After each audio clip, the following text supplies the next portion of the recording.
Hi, Uhuru. My name is Halley. When I write zines, I go by Comic Crowbar. And I'm here today to talk about anarchism and African internationalism. African internationalism is the political theory of the Uhuru Movement for African liberation that's been happening since the early 70s for Black Power. And anarchism is a concept that came from Europe. I I used to identify as an anarchist since I was 14 or 15. I'm 30 now. I come from a political background of like punk artists, going to hardcore punk shows and folk punk and playing guitar and being into general radical politics, you name it, like queer theory, feminism, anarcho-feminism, earth first, ego defense, all these things.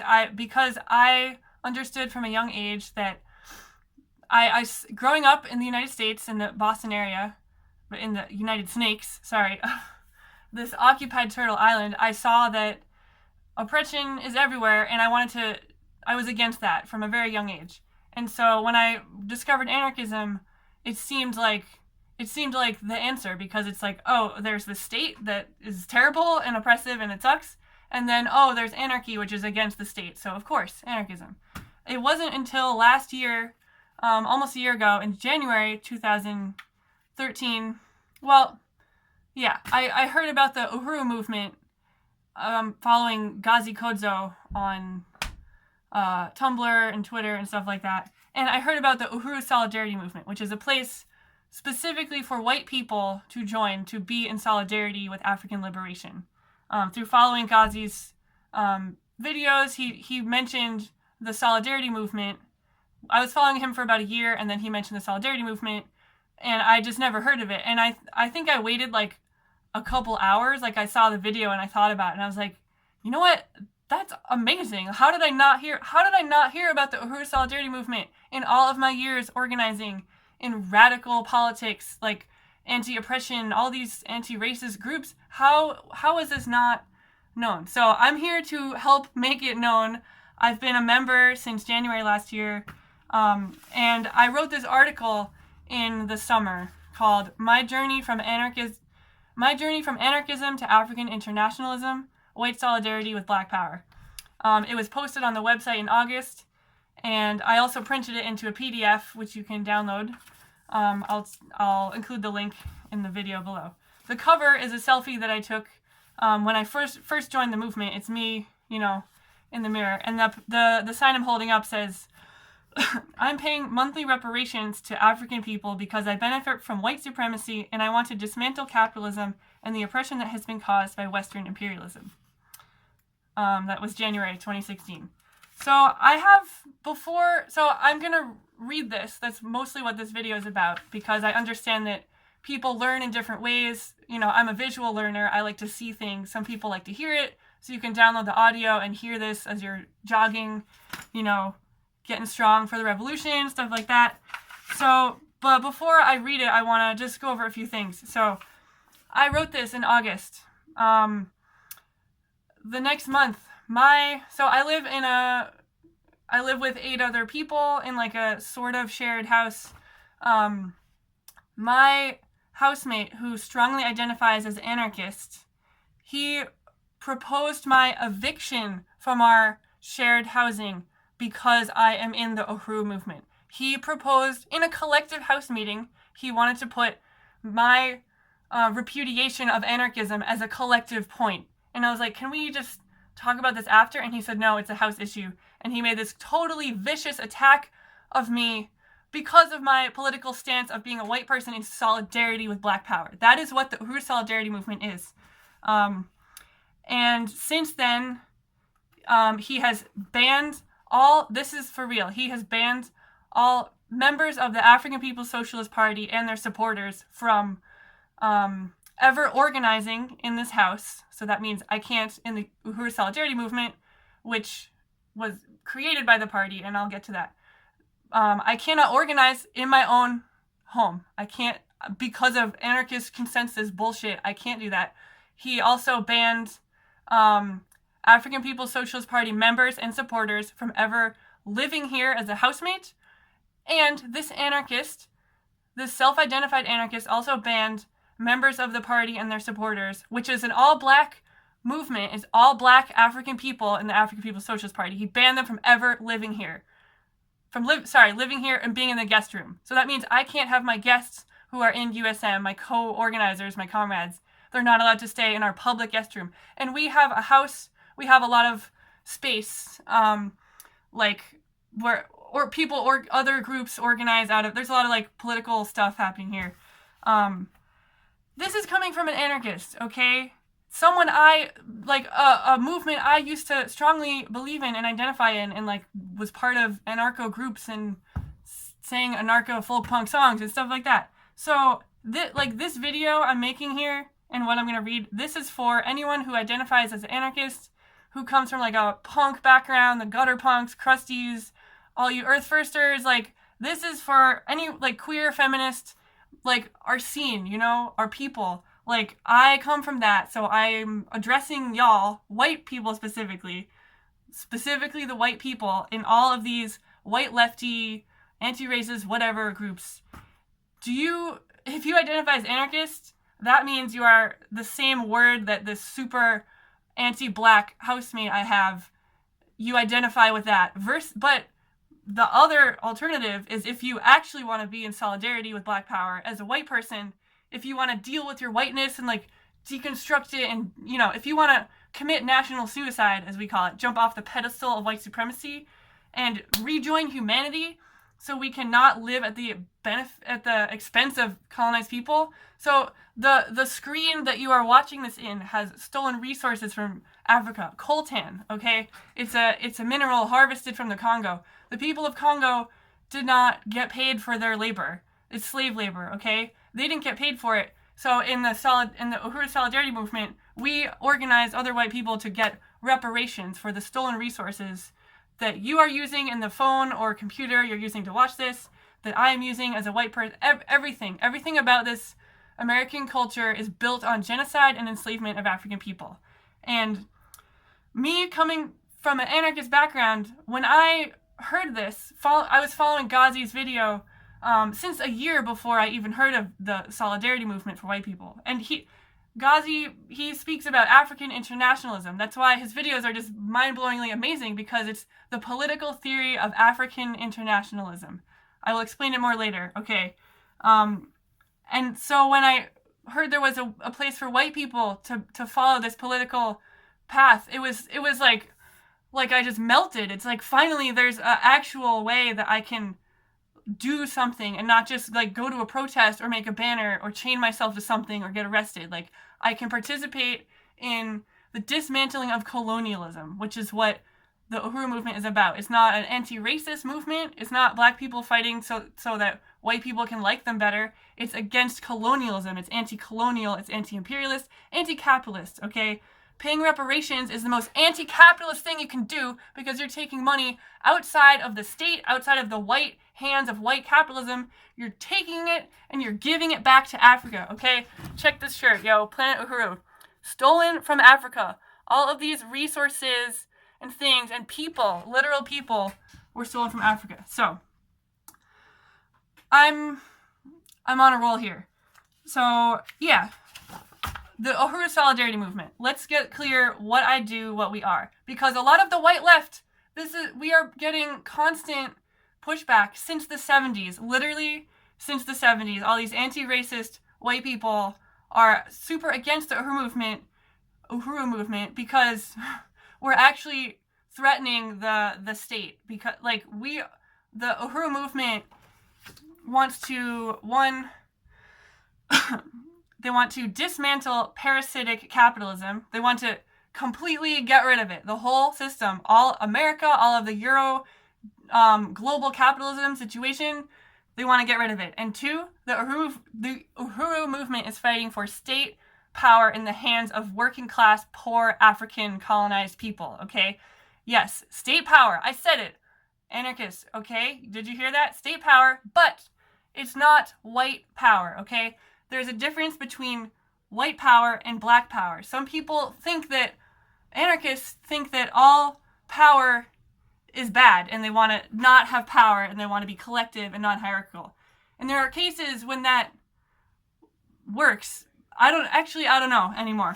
But if you want to dismantle capitalism, okay, we have to be under the leadership of the African working class, because capitalism was built on the backs of African people who were enslaved and killed, genocide against them, and also the indigenous people who were also enslaved and also murdered. Okay, so capitalism was built off of the backs of African people, and therefore,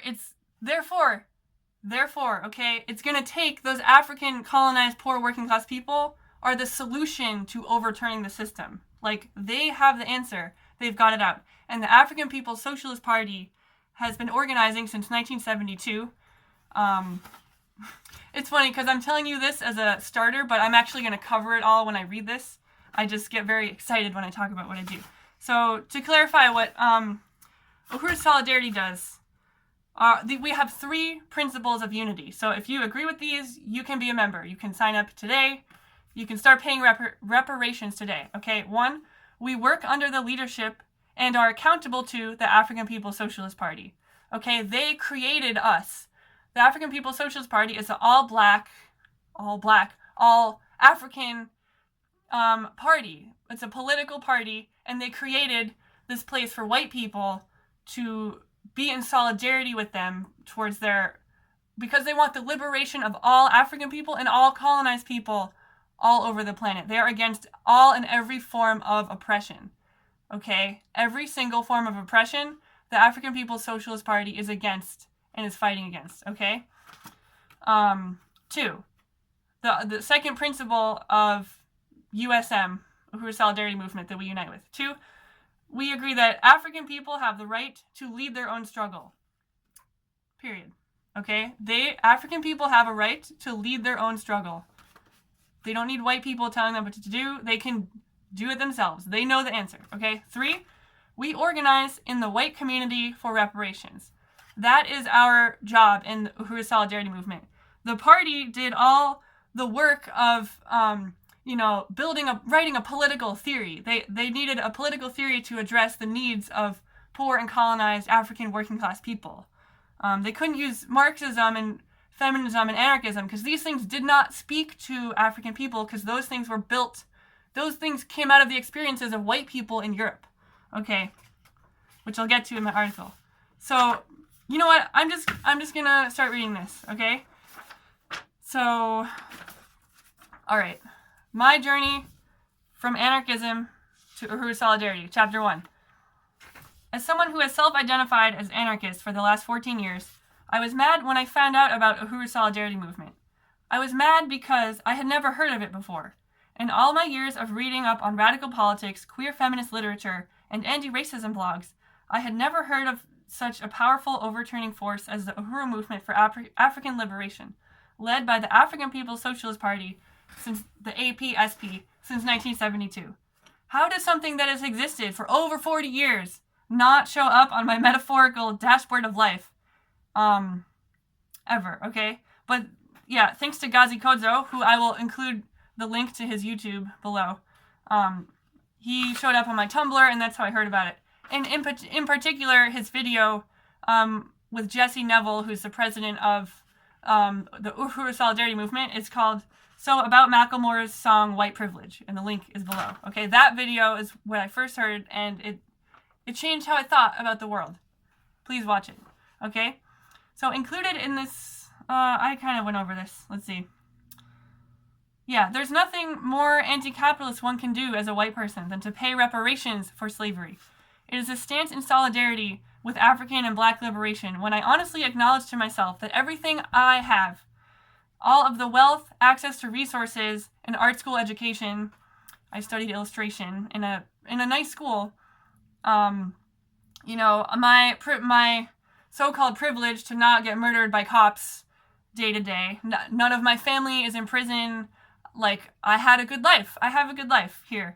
All of this wealth is built on the backs of enslaved African people, and I acknowledge this, okay? is built on the backs of enslaved Africans and the genocide of the indigenous people of Turtle Island, which, just so you know, Turtle Island is the indigenous name referred to, the indigenous name for so-called North America, this whole continent of so-called Canada, so-called US, and Mexico. Turtle Island is the name of this place. So you can say we are on stolen land of the indigenous occupied Turtle Island, okay? The genocide of African and all colonized peoples has never ended and still exists today in all of its neo-colonial forms. Dakota Access Pipeline, that is colonialism. That is white power. That is white imperialism today. Columbus didn't end when he died. The genocide continues today for the indigenous and African people. It's countless examples, okay? So this next quote I'm going to read is by Chairman Amalia Chatella. Here he is. This is the book that it's from, An Uneasy Equilibrium, The African Revolution versus Parasitic Capitalism. So his quote, every white aspiration and dream, every expectation for happiness and a good life, from a successful marriage to a secure future for their children, all of this requires drone strikes in Pakistan, police murders, and mass imprisonment in the African colonies and barrios of the U.S., and starvation and forced displacement of the oppressed people throughout the world. Okay? It's true. Page 74, when you read the book, which you should. So when I say I have wealth, I just want to make it clear, I make barely $1,000 a month. I make like $800 a month in Boston, which is one of the fourth most expensive cities in the United States. But I still consider myself wealthy because, relative to the rest of the world, because I am a white person. Like, I have white skin. My ancestors are from Europe, French, German, Irish, Italian, okay? So therefore, I inherited the social wealth of my ancestors. I'd never owned slaves, okay? Yeah, I know, and I know you probably didn't too if you're watching this. But we still inherited the social wealth, the ability to the privilege of not being murdered by cops when we drive our car or walk our dog or play with toys in a park. Okay, Tamir Rice, hashtag Tamir Rice. Okay, when I pay reparations, I'm taking money entirely out of the hands of the white capitalist system, and I'm returning it to African people so they can build their own self-determined future that was stolen from them over 500 years ago. And to that I say Uhuru, okay? Uhuru means freedom in Swahili. It's the literal translation of the word. So for anyone who says, I don't like Uhuru, you're literally saying you don't like freedom. So just think about it like that. That's what I hear when people can't process what this movement is about. They are about African liberation. They're about the liberation of all oppressed people around the world, including white people, because yes, white people also suffer under white power. There are poor white people that have terrible conditions. This is true. And because I'm fighting for black power, it doesn't negate the fact that white people also suffer. It's including them. It's saying, if you as a white person unite with solidarity with black power, you and I will also be free. You and I, whitey out there who's watching this, okay? I'm doing it because I want to get free. All right? So, during all the years, back to my article. Whew. You know what? I'm gonna take a water break with my sweet new sticker. Oh, look at that! Uhuru Solidarity Movement stickers. We got them. Shout out to Jeff Warren for printing those for me. Thank you. I still owe you $9. All right. During all the years that I struggled to understand why the world is so messed up and why the violence has no end in sight, I found hope within anarchist circles and autonomous movements that were taking self-directed action to change society. Direct action, horizontally structured meetings, note-taking, and organizing were all my jam. Now, when I say anarchism throughout this essay, I'm referring to ideas such as decentralized organizing, non-hierarchical structures, consensus-based decisions, no borders, no nations, a stateless society, autonomy, and a fierce hatred and wish to dismantle the capitalist state. And when I say anarchist, I'm referring to a person who believes in those morals and or self-identifies that way. Hold on. I just wrote down a quote.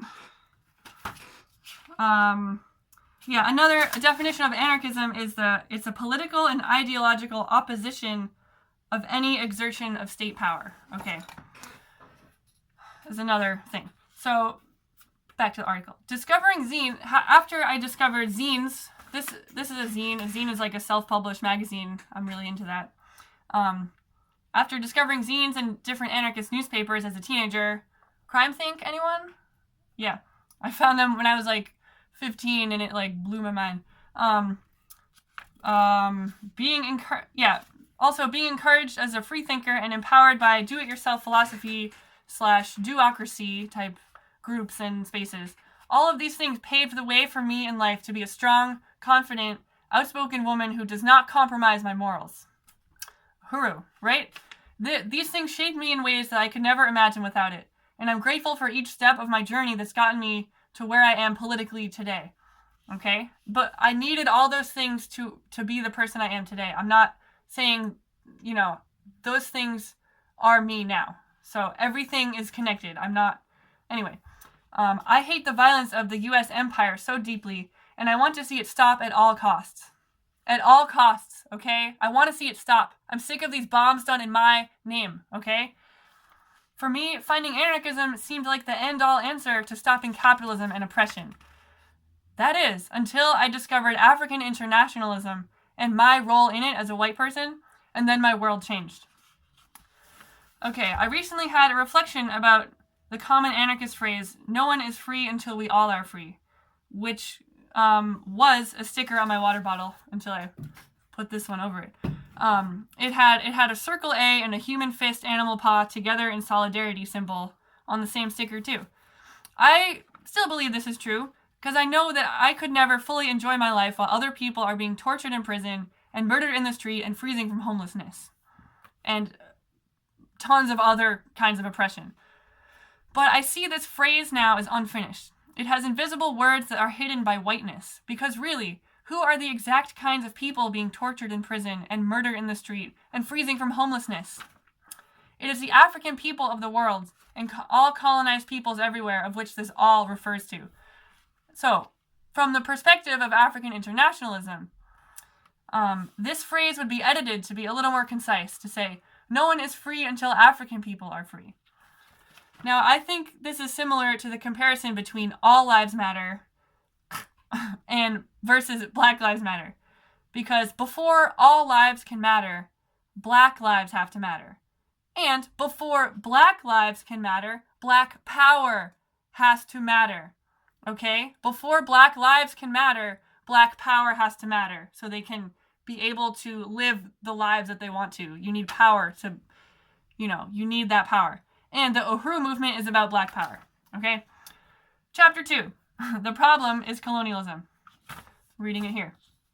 Through political education reading up on African internationalism, I now see how all of the problems of this violent society are based in colonialism and imperialism. Transgender oppression, poverty, patriarchy, ableism, and racism. All of these things and more exist due to the structure of colonialism. When academics refer to intersectional politics, what they are actually covering over is how colonialism is the thread which connects all oppression everywhere, okay? It's not intersectional, it's colonialism is the thread through all of these, okay? Colonialism is when an entire group of people oppresses and dominates another entire group of people. From this viewpoint, there are only two kinds of people in the world. There are those of the oppressor nation and those of the oppressed nation. This is African internationalism, okay? They analyze colonialism. It's all about colonialism. All the contradictions in society are based on it, okay? So consider the Hydra monster, a beast with many heads. Each head is an institution of violence in our modern day society.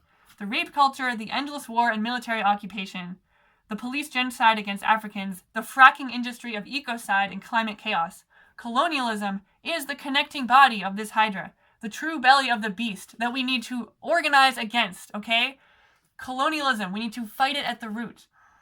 The American empire and wealth of all white people everywhere was built on colonialism and the enslavement and genocide of African people via white imperialism from Europe's attack on Africa, and via colonialism, okay? Rape culture is the imperial conquest over another's body and was used as a tool in the disempowerment of African women during Europe's attack and conquest of Africa.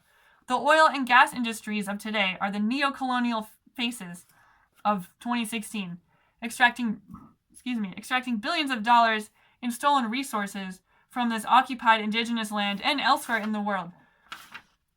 And elsewhere, as the whole world burns via fracking and the nihilistic poisoning of entire watersheds. Also, a few white dudes at the top can make a pretty penny at the expense of millions of people dying.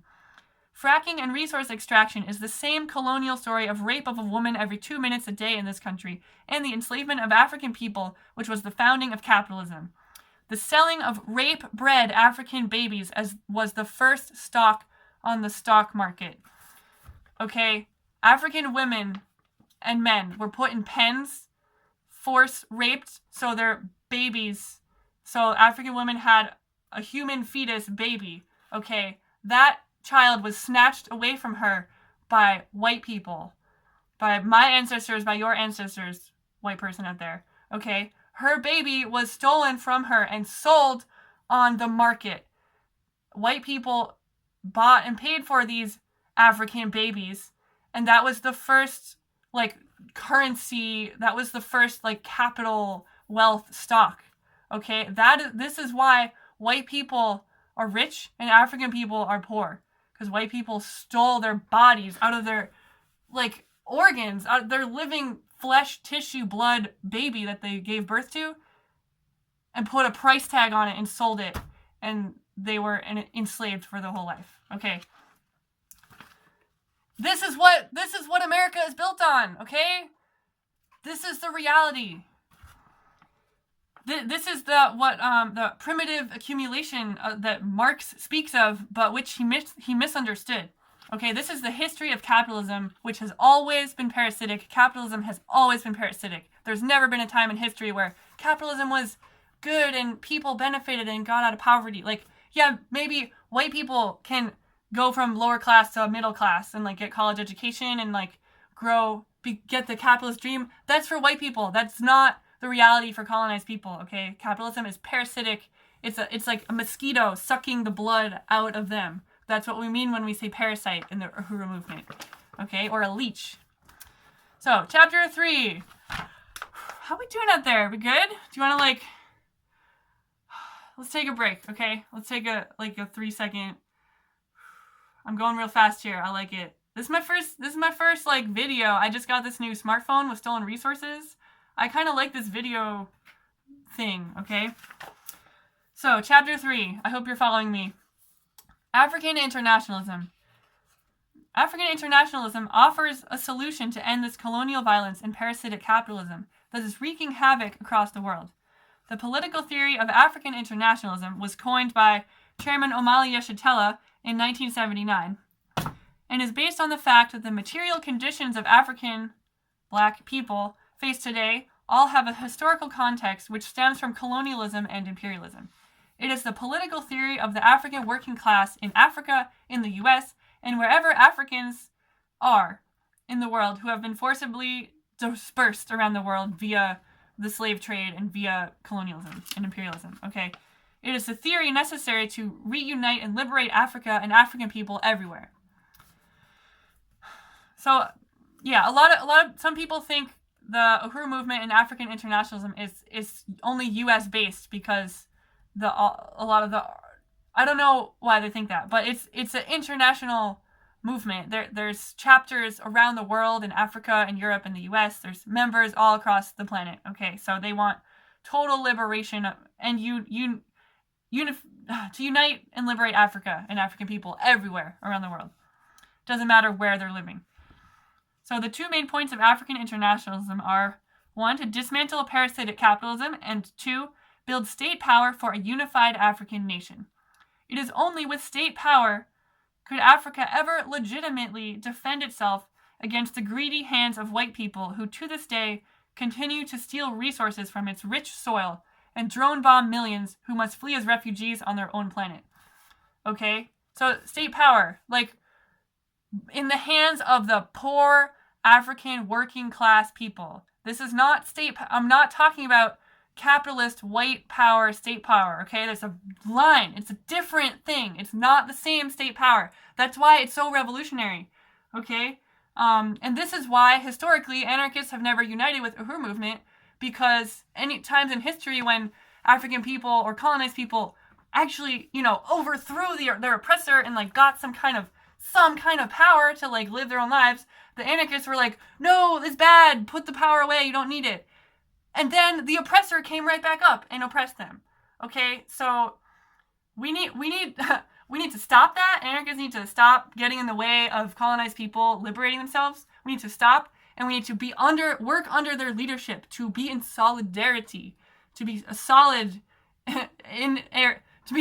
with them. Okay, and also on the thing about state power in Africa. Africa currently, the whole entire continent, a section of the globe known as the African continent, they don't have an army. They don't have the ability to defend themselves against white Europeans literally daily, taking train by train by train by train by train load filled with literal earth of Africa, filled with gold and silver and diamond, the whole diamond industry. I don't have the zine. Penny Hess, Chairwoman Penny Hess of the African People's Solidarity Committee, wrote an amazing text called All Diamonds Are Blood Diamonds, The History of the Diamond Trade. And that goes into more detail about where the diamonds came from that's maybe on your hand right now or in the store. Every diamond was stolen from Africa.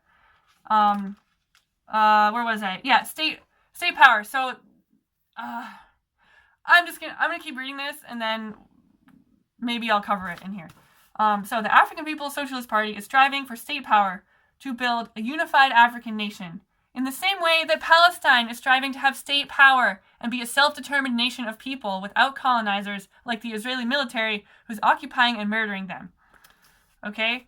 The struggle in Palestine for their own liberation is the same kind of struggle that African and black people are facing in the United States and in Africa. Okay? It's a struggle against colonialism and occupying military force like the Israeli military. And the occupying force in this country is the police. Okay? The police. It's the military industry on the local streets. And that if you're a white person, that might seem really extreme of a statement, but if you're black, I'm sure you agree.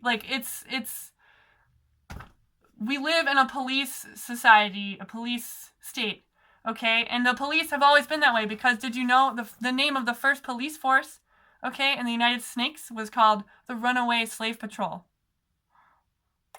The Runaway Slave Patrol.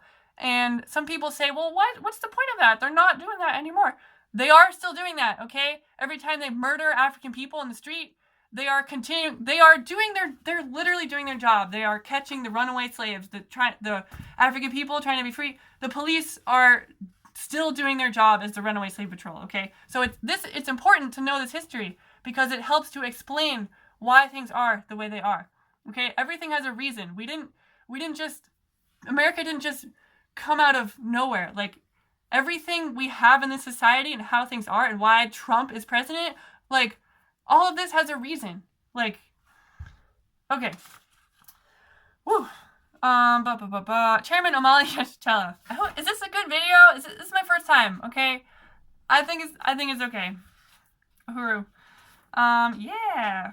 Chairman Omali Yeshitela has often spoken of how this seizure of state power is to be temporary, okay? A necessity to ensure the lasting defeat of colonialism. African internationalism foresees a time when states will be unnecessary, okay? African internationalism foresees a time when states will be unnecessary and humanity will live in a borderless society as we transition through revolution to socialism to communism, okay? So this is really mind-blowing about the Uhuru movement, okay? It's not just some, working group that started last year. They've been around for over 4 decades, okay? Over 40 years. They have a long-term plan. Long-term. Well after I'm dead. And that's why people in the party are so fierce and strong because they know that even if they were to disappear or if something happened to their body and they weren't there, they know and trust that the Uhuru movement will continue the legacy that they are organizing for. It is a long-term goal. And they're winning. There's been tremendous success over the decades, and it's only getting more, okay? More and more people, more and more Africans and white people are uniting with African liberation.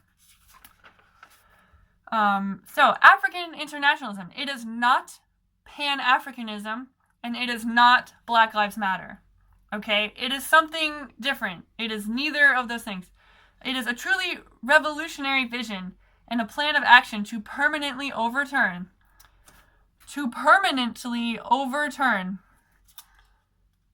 a culture of violent, parasitic capitalism. And anyone, no matter if you're African or not, can unite with the political theory of African internationalism. The theory is carried out in practice by the African People's Socialist Party. The APSP has a solid, well-researched plan of action that has been playing out for the last half a century since the government attack and violent destruction of the Black Panther Party. And that Fred Hampton, who's a co-founder of the Black Panther Party, who was murdered by the government, United Snakes government, he said, you can, the quote's here. He said, basically, you can kill our leaders, but you can't kill our movement. And I have a little bit on here from Chairman Amalia Shatela's book. There's a chapter, The History of the Party, okay? So if you want to know your history, if you want to, get it from the source, this is the book you have to read to get it from the source. Don't, Okay, so I'm going to speak now on the COINTELPRO, the counterintelligence programs. These were government, white American citizens' tax money funded, and the government supported the counterintelligence programs that of the 60s that completely obliterated any kind of revolutionary momentum that was happening. Like targeted, you can look this up, targeted murders, assassinations, okay? So, our party was born of the African People's Socialist Party was born of the brutal repression that destroyed our movement for happiness and the return of our stolen resources in the 1960s. Our mission was defined in part by that repression. We were the living embodiment of the words of Fred Hampton, Black Panther Party leader murdered by U.S. agents on December 4th, 1969. He said, you can kill a revolutionary, but you can't kill the revolution. The 1960s saw the imperialist murders of Patrice Lumumba and the wounded and captured Che Guevara, along with the overthrow of Kwame Nkrumah, Malcolm X, Dr. Martin Luther King Jr., Fred Hampton, Bobby Hutton, and Carl Hampton are among the victims of the imperialist counterinsurgency that attempted to reverse the course of history. As revolutionaries were jailed and assassinated throughout the U.S. and the world, the birth of our party constituted an organizational way forward. Okay? It was necessary to move beyond the era of protest and organize to win and wield political power. All right, I'm going to read that sentence again. It was necessary to move beyond the era of protest and organize to win and wield political power. I think about that quote a lot. They don't just protest, they are organizing. They have a structure, they are organizing. Protesting is often on a defensive. I've learned these terms since studying African internationalism. They use terms like going on the offense or being on the defense. Protesting in general is usually a defensive, like to, Earth First is like defend the land, like taking action against something to stop it in that immediate situation. But like the next level is going on the offense, like making a move, like me making this video, like I'm making I don't know if that relates. It's like when you organize and plan something, you are going on the offensive against imperialism. Like for example, recently the party in St. Petersburg, Florida, they installed a street sign, like they're reclaiming the streets, literally. They're not just saying it on a critical mass bike ride. Like they dug up an old street sign and they put one to honor Tyrone Lewis. Tyrone Lewis Avenue. They got a street sign made, they dug a hole, they filled it with concrete, and they put it there. Tyrone Lewis, who was murdered by the St. Petersburg police 20 years ago, the Uhuru Movement did this action on the 20th anniversary of his murder. That is an example of state power. Like, they didn't ask, they didn't contact the city and file a complaint, whatever. They just effing did it. They went out there, they showed that they are African people and they have power of their own street corner. This was in an African community, and they did that. And that is an example of state power that is going on the offensive. It's making a move. Okay. Do I want to... Oh yeah, so that quote. Political power. This required the existence of a political party.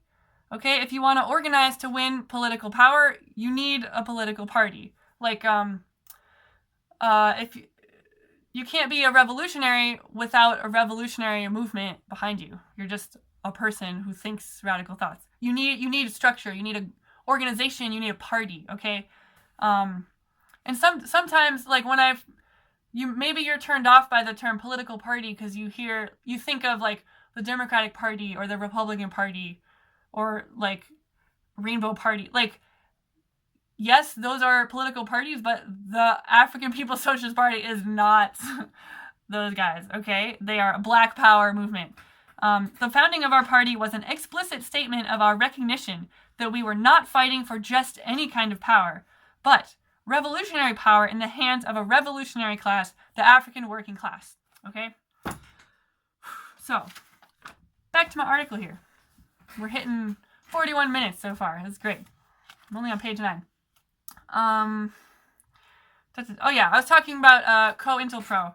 That's actually why, so I also do, like, I was really into crypto, email encryption and Tor browser and stuff like this, like, before I heard of the Uhuru movement. That was another thing I was politically excited about because I knew about COINTELPRO had like effed up so many political movements. So I as like an activist, anarchist, organizer person, I wanted to defend myself against this security surveillance state. So through that effort, it also led me to where I am now. Okay. Let's see. The Uhuru movement grew out of this time period of COINTELPRO. The party was founded in 1972. Their well-researched long-term plan of action to overthrow parasitic capitalism has been happening for some time now and will continue to happen into the next century. It will not stop until justice has been served for all African people everywhere, and when white reparations have been paid in full. These reparations, paid back from white people who have raped and pillaged the African continent of its resources for 500 years, these reparations will be used to build the new African economy, and Africa will be united as one self-determined nation. Okay, sounds amazing, right? Like, revolutionary Africa being a free continent, free people, right? That sounds amazing, right? So, finally, some real shit that isn't cloaked in a liberal agenda. For all of its revolutionary theory, it is interesting how the most pushback, literally the most pushback the movement gets, is from so-called radicals or anarchists or these people who question how the African People's Socialist Party organizes itself, okay? The party, they follow a hierarchical leadership structure known as democratic centralism. And the movement is led by Chairman Omali Yeshitela. Yeah, a man. Oh my god, it's so patriarchal, a man. Like, okay, I'm going to address that. Number 4, defining hierarchy. Critiquing anarchist critique of Uhuru's leadership structure. Hashtag sorry, not sorry, anarchists, okay? Like, we have to grow out of this. Like, I grew out of it. I just saw some stuff on the internet. I heard about the party, and I was like, oh shit, that's awesome. We grow, we learn. It's not bad where we are currently, but like, I've gotten really mean things said to me because of my organizing. Like, I was accused of like betraying, like uncovering my vicious mask, moving in as the house as like a cute, sweet anarchist girl, and then unfurling my vicious mask to be in solidarity with African people. Like, literally, there's people out there who think that. Anyway, I'm going to critique the thing the anarchists say of like, oh, there's a hierarchy is bad. Like, okay, so enter the anarchist who says, whoa, hold up. You take orders from a hierarchical leader? A man? How can that be radical at all? I don't trust that hierarchical structure because it sounds oppressive. Okay, this is a really common critique. Sorry, I don't mean to be petty, like, and with the, like, accent I just did. Like, I'm gonna be principled, professional, organizer here, okay? This is a common critique from the white left, radical, anarchist world upon first discovering the Uhuru Movement for African liberation. So somehow, despite all the revolutionary ideas mentioned previously in the definition of African internationalism, somehow it can so easily be written off as a cult with blind followers. Like, what the hell, okay? With blind followers of a leader. You wanna okay, literally, people call Uhuru Movement cults, like, it's a black power movement, okay? Do you want to talk about cults? Do you want to talk about cults, all right? I think the biggest cult out there is the United States government and the organized gangsters with automatic weapons known as the police, okay? That is the cult. They are a cult. They get billions and billions and billions of dollars to do whatever the fuck they want to do, to murder and rape and kill people all over the fucking planet, all right? That is the cult. Not us. Not the Uhuru Solidarity Movement, not the African People's Socialist Party. We are fighting against that. We are fighting against imperialism. We are fighting against colonialism. Why? Like, the reason people might think we're a cult is because we draw a line in the sand. We are principled.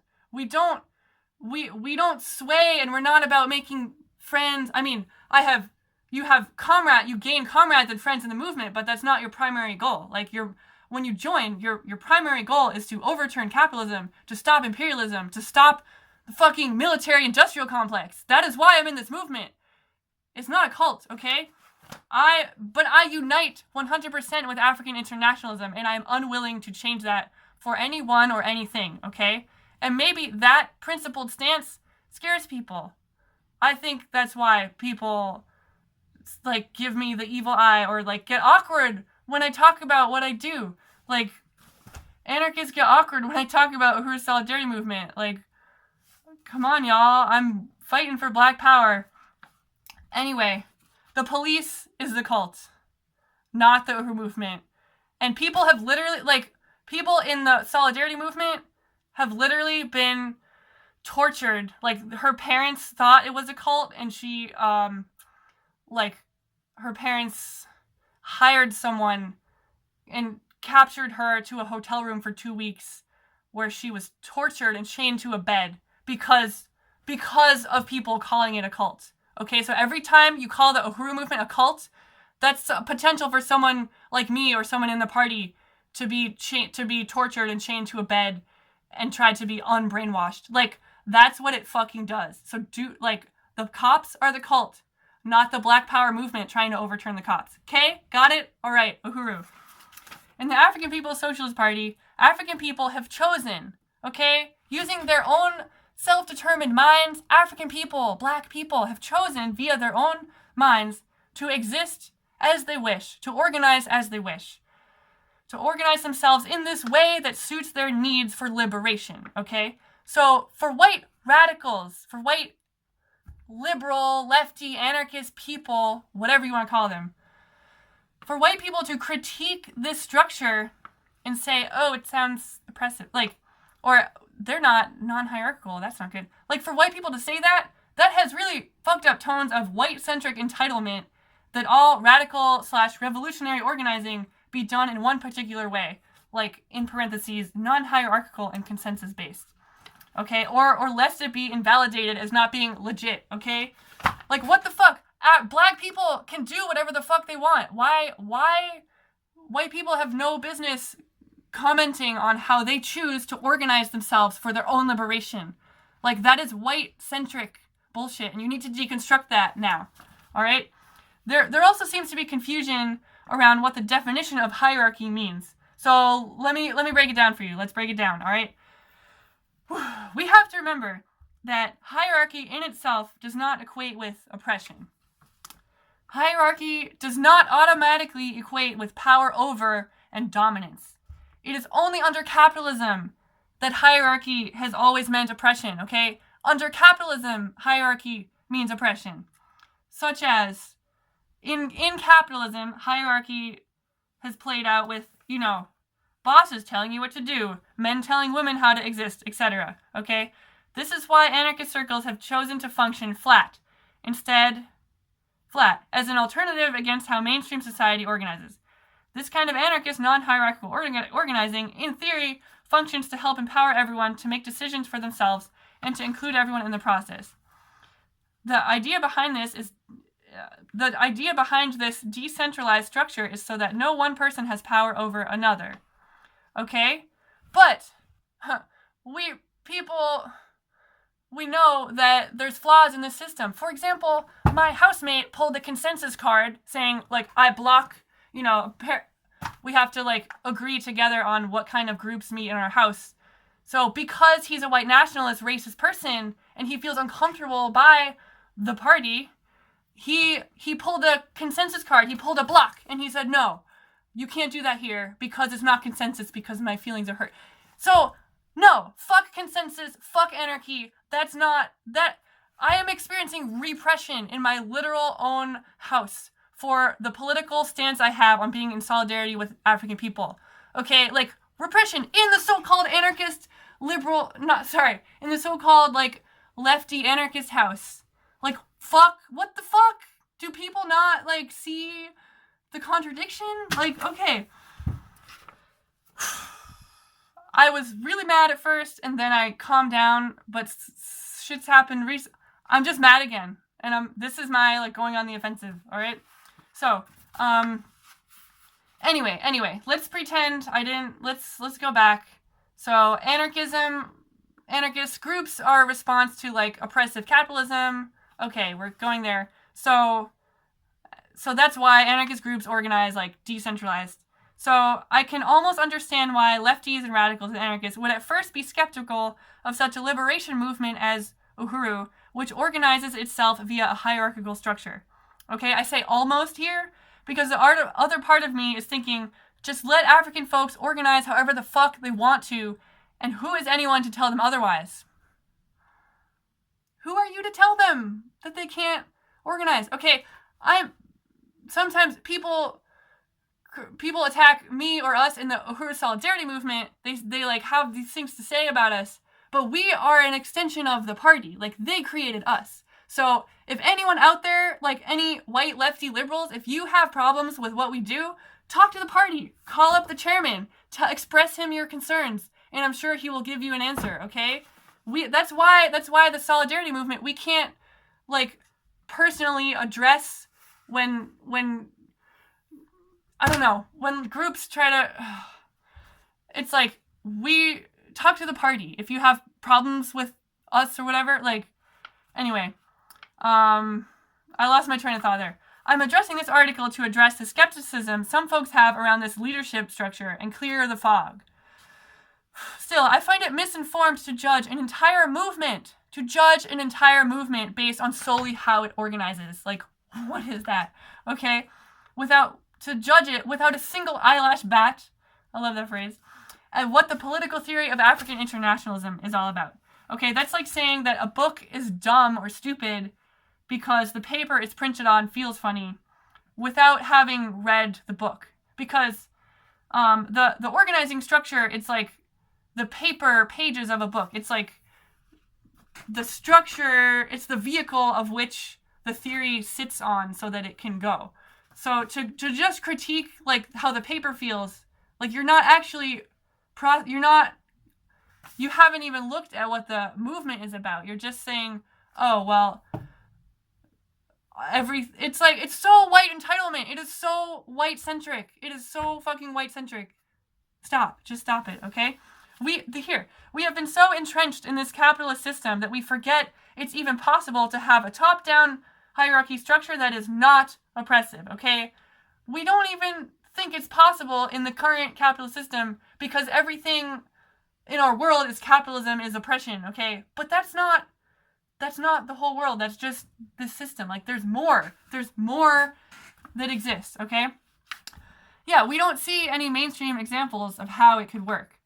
I think it's uncomfortable for anarchists to try to accept that this way of organizing is possible, because it goes against everything we've been trying to fight against, we as in anarchists that I used to be.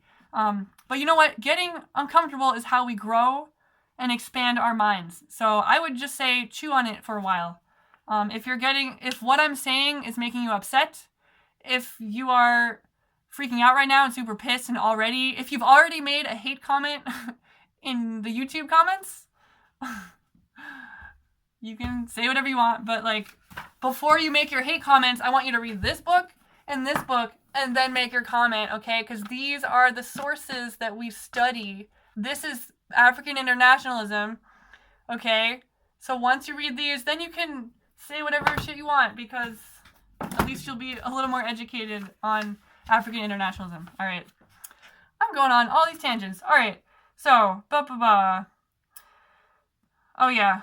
Okay, so back to the hierarchy, okay? Indigenous people have sachems. Sachem means leader, like they have a leader of their nation. Okay, Japanese martial arts, they have a sensei. It means teacher. Math students have a tutor. If anyone is a student out there, you have a teacher who helps you learn things, maybe. I mean, the education system is fucked up. But, like, a teacher in, like, a real way isn't oppressive. They're, like, sharing their knowledge with you. Like, I am a teacher. I work at a homeschool group in Somerville. And I show kids how to make things. It's awesome. But that doesn't mean I oppress them just because I'm older and more knowledgeable and experienced. Like, I'm above them in this structure. I lead them. But that's not oppression. Like, it's in a teacher position. It's in a facilitation position, okay? So having a leader or facilitator position in a hierarchical structure does not have to equate with dominance and oppression, okay? It's ignorant of the vast cultures of the world to think that there can only be one legitimate way of structuring a group of people in non-oppressive ways, such as non-hierarchical and consensus-based. Because people are allowed to organize themselves as they wish. If a group of people get together and they together reach consensus on how to organize themselves, they can do that, okay? Like, if they're fighting against their oppressor, and by any means necessary, they can organize however the fuck they want, okay? So, to suit their needs, they are allowed to. And the need to overturn parasitic capitalism and seek white reparations to African people is big. This is a big need. And this needs serious, dedicated organizational structure to follow through with the task at hand. Did you hear? Serious organizational structure, okay? The African People's Socialist Party and the Uhuru Movement for African Liberation, they are serious about getting free. They are serious about getting free. They've been organizing since the late 60s, okay? The Uhuru Movement existed before the party even formed, okay? They're serious about getting free. That requires structure. That requires organization. That requires meetings and different groups to say they're going to do different things. Like, you can't just take out capitalism with, like, your... Like, you need a structure. All right. Most importantly, the Uhuru Movement is not a capitalist system. It is an anti-capitalist movement. Anti-capitalist movement. Okay? So the hierarchy within it will look different. So much that I wouldn't even call it hierarchy. It's a form of leadership. Like, people are, offered positions of leadership. Like, I recently got invited to join the National Steering Committee of the Uhuru Solidarity Movement as the international organizer. So, organizing, I used to live in Berlin for some time, and I was there recently. I did a workshop for USM. I tabled at the Zinefest Berlin, which I co-founded in 2011, and now I'm organizing for African liberation. So I got offered because the USM, the National Steering Committee, like, sees the potential in its members and like, invites them to join the leadership so they can be the fullest potential of their being and help organize others. It's not oppressive to have the leadership. It's like it's leadership. It's not oppression. I don't know how else to describe it. I can describe it in democratic centralism, which is point 5, the next part of my article. So how can this hierarchy structure be different? Let me explain how the Uhuru movement organizes itself. But first, let's get some water. Water is life, y'all.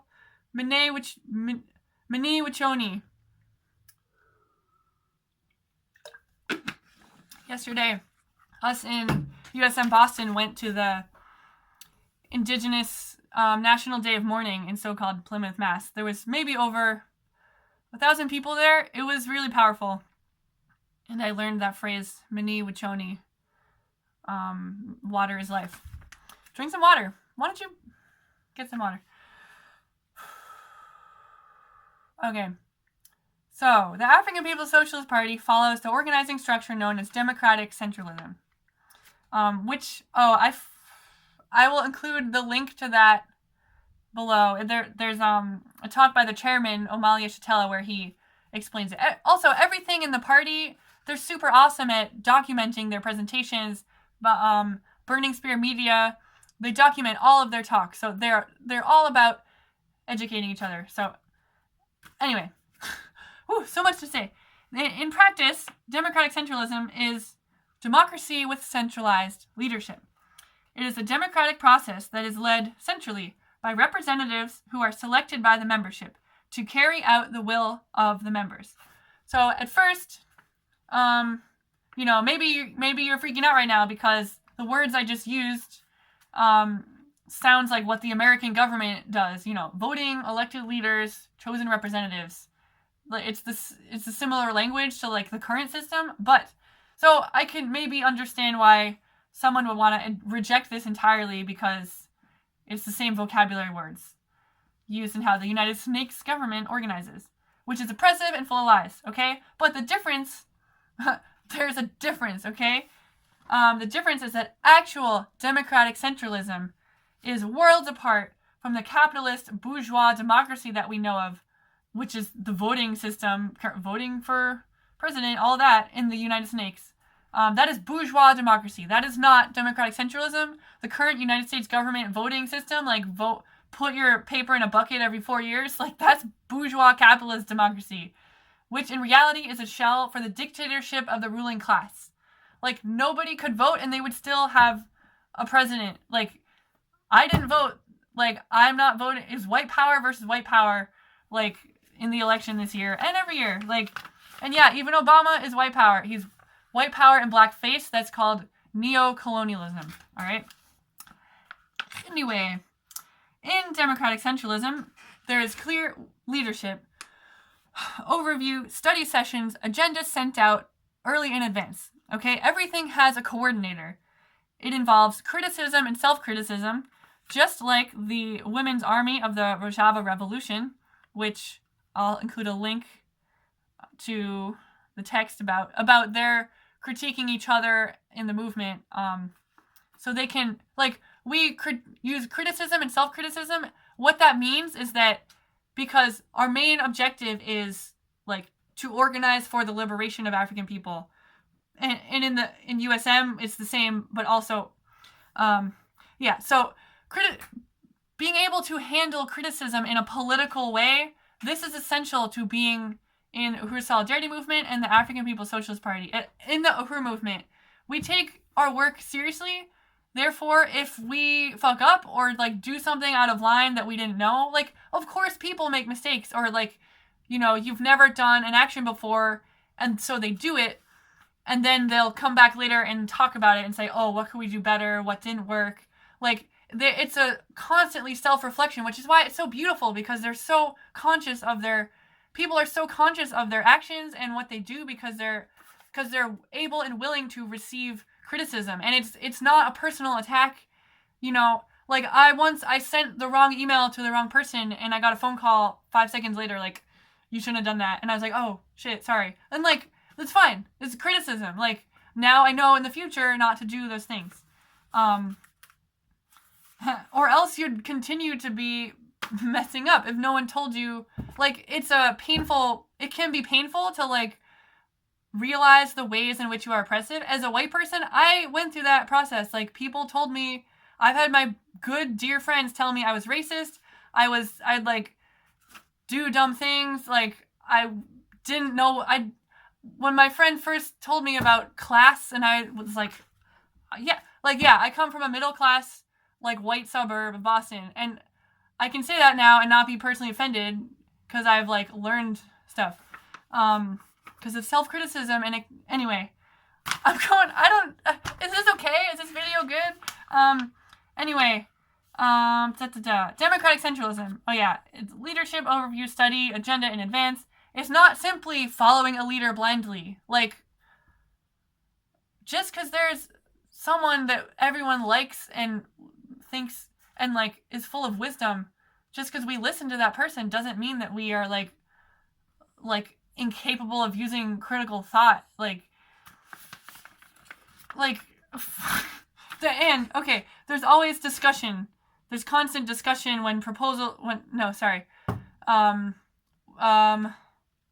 there's communication constantly between, when things are being planned. So, but it's not based on consensus. So if someone in USM tells me, okay, we need to have a fundraiser, we need to have, we're told by the end of the year, we need to have a fundraiser for justice for the 3 drowned black girls who were murdered by the sheriff's department in Pinellas County, St. Pete, Florida, earlier this year. Like, we were told to have a fundraiser, and all of us in USM, we say, okay, we'll do it, because, like, there's not a like, consensus decision on should we or should we not, because I got this, like, point that we need to do by the end of the year from the leadership in USM, and USM receives its leadership from the African People's Socialist Party. That's how it works. And the African People's Socialist Party is poor, working class African people. They are working class African people. So they decided this is what needs to happen. So us in the Solidarity, we say, Uhuru, okay, we will do it to the best of our ability, if not better.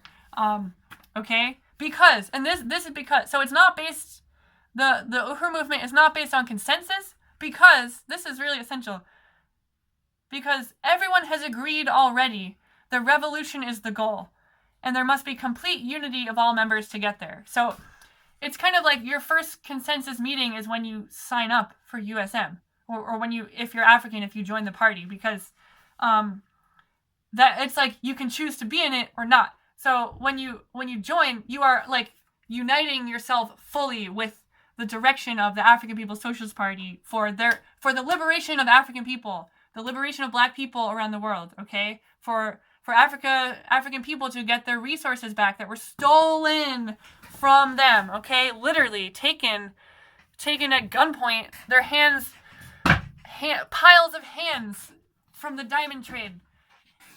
Hands cut off. Knife hand cut off because of imperialism, okay? So when you join, you're already saying, yep, I want to dismantle that whole system. Like, how can I help? That's why we don't follow consensus, because you already agree from the beginning that revolution is the goal. Okay, it should be noted that the highest rung of the hierarchical ladder are the members themselves of, I'm talking about the party now, okay? This is, and in USM, but in the Uhuru movement, it's the African People's Socialist Party is the organizing structure that leads the Uhuru movement, okay?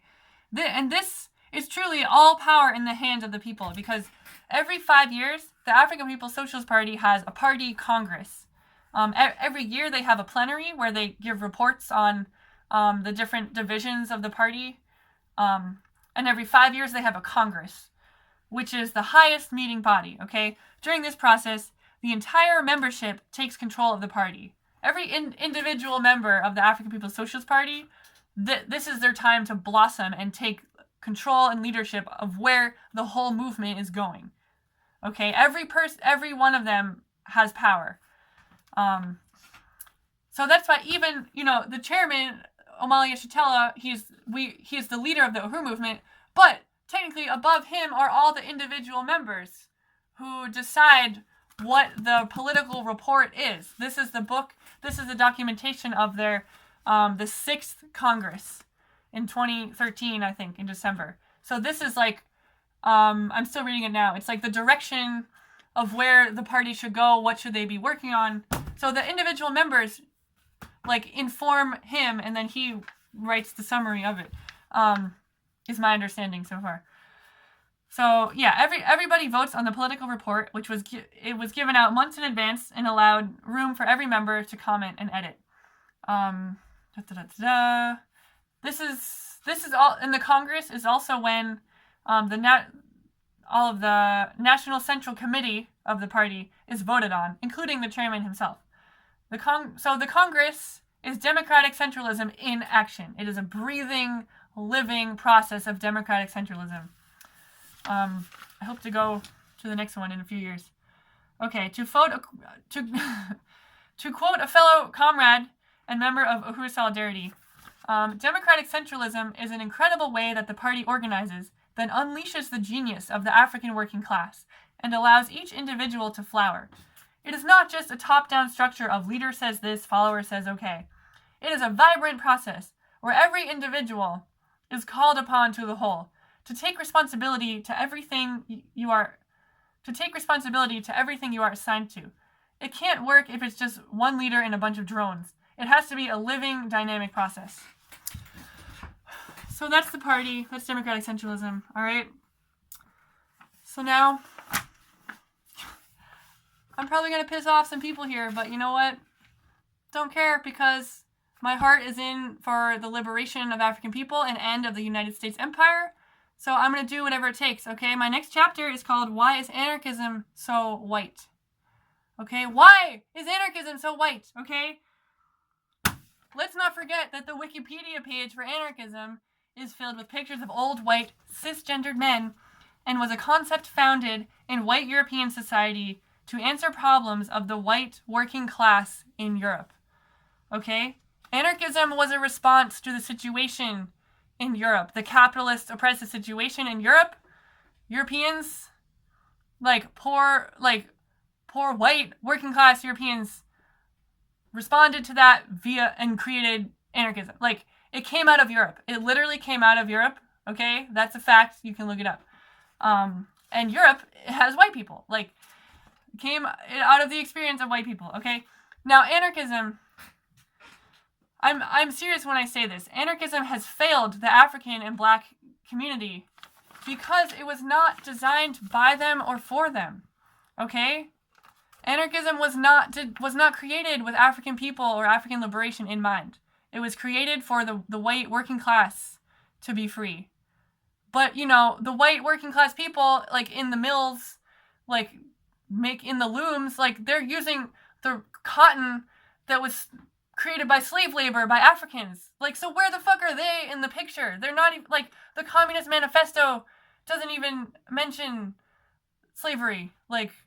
Actually, so I haven't read it, but someone told me that, and I think I got that quote right. It doesn't mention, it doesn't talk about African people, okay? Okay, yeah, anarchism was a response to the situation in Europe. That means anarchism was for white people. Have you ever wondered why?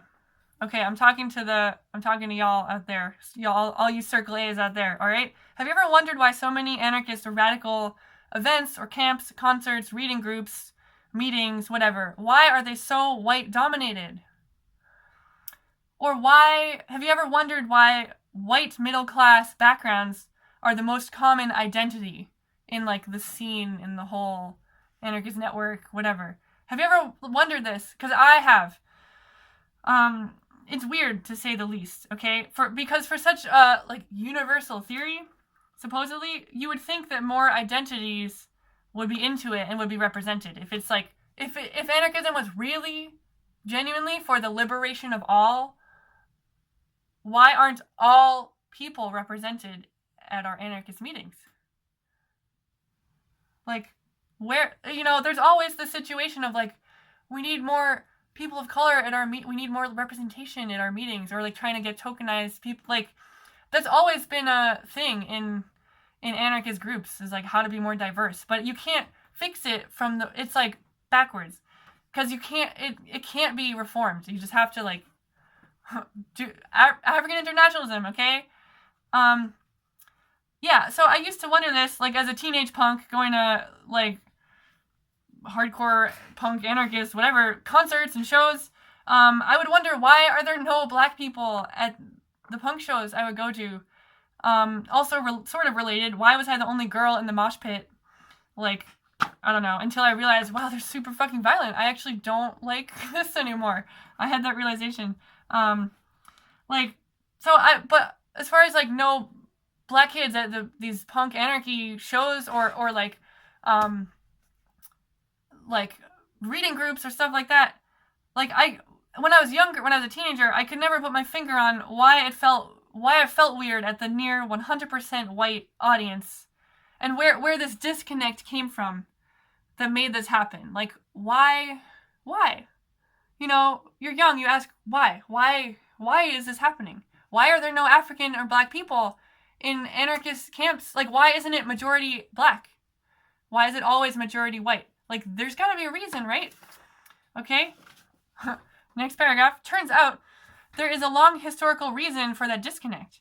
And it can be explained simply, okay? It's not some big theoretical thing. Like, African internationalism is easy to digest. It's like the Burning Spear newspaper. It's easy to read. It doesn't fumble with like terminology. It's like clear. It's easy, okay? Here's why. Okay, African people were not part of the liberated vision when Marx was talking about power in the hands of the working class. Okay, fun fact, Marx was funded by his friend Engels, whose dad was rich because he owned a plantation of enslaved Africans in the Caribbean. It's interesting, right? That for Marx to have the time to, you know, he had the luxury of time to come up with these theories that would supposedly liberate all people. And yet he was, in his pockets were the stolen resources from the African enslaved people were funding him, you know? Like, so that fact in itself, you can get pissed off that I said that. You can like write your own reactionary blog post about that, but that's history, okay? I'm just like stating a fact of history. It's just something to think about for when we critique Marx, because yikes. And that's not an accident, I say. While Marx had the luxury of time to brew up philosophy of how to liberate the white working class of Europe, Africans were dying under slave conditions, and he was being paid for it. Okay? Knowing this history can help us deconstruct why African people have been left out of these so-called liberation for all movements. Marxism and anarchism were both born out of the experience of Europeans. Marxism and anarchism were both born out of the experience of white Europeans. They were not they were by and for white people. That's just a historical fact. It's dialectical materialism. Okay. So, what are we doing here? All right. The only way for a movement to be truly based in liberation is to have those whom are oppressed be at the forefront of organizing their own liberation. The fall of capitalism is absolutely dependent on the direct participation and leadership of African and black people, okay?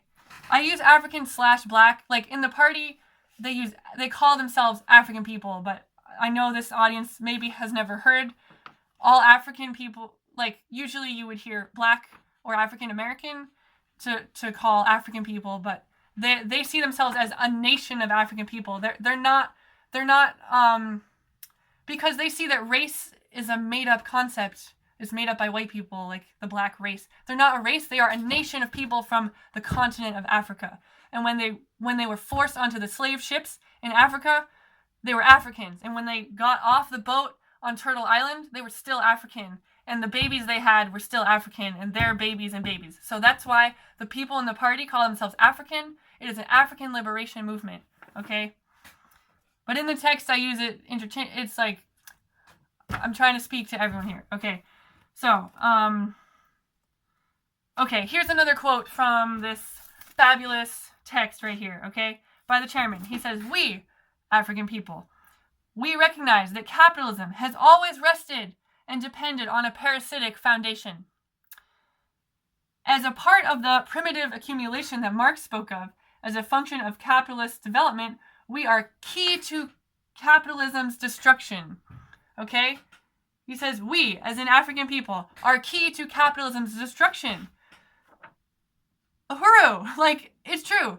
So, that is true. And if I want to help capitalism's destruction, if I want to destroy capitalism, and he's saying he's African and Africans are leading, if I legitimately want to help destroy capitalism, I need to follow their leadership. I need to, white people, we have historically had whip and chains in our hands to beat African people into submission so that our story can be in the textbooks and that our will and wishes and desires can exist at the expense of colonized African and colonized people around the world. But this is why white people must work under the leadership, okay? That doesn't mean we are oppressed. That doesn't mean they want to murder all white people. It doesn't mean the literal opposite. It's black power.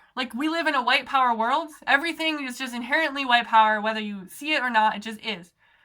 That's why, when you discover what black power is, it seems so counter to what everything is, because it is. It's black power. It's power in the hands of African people. So I, as a white person, I don't want to oppress people. I want to be free. I want to not cause harm. I want to rectify the colonization that my ancestors did, that our ancestors did. I don't want that, but I can't fix it by just going to a unlearning racism class. I can't fix it by calling a hotline on Thanksgiving about how to talk to my white family better to make them not racist. That's not going to solve smashing colonialism, all right? I have to work under the leadership of African people who have a plan to overturn the system. For fucking real, okay? Woo! Here we go.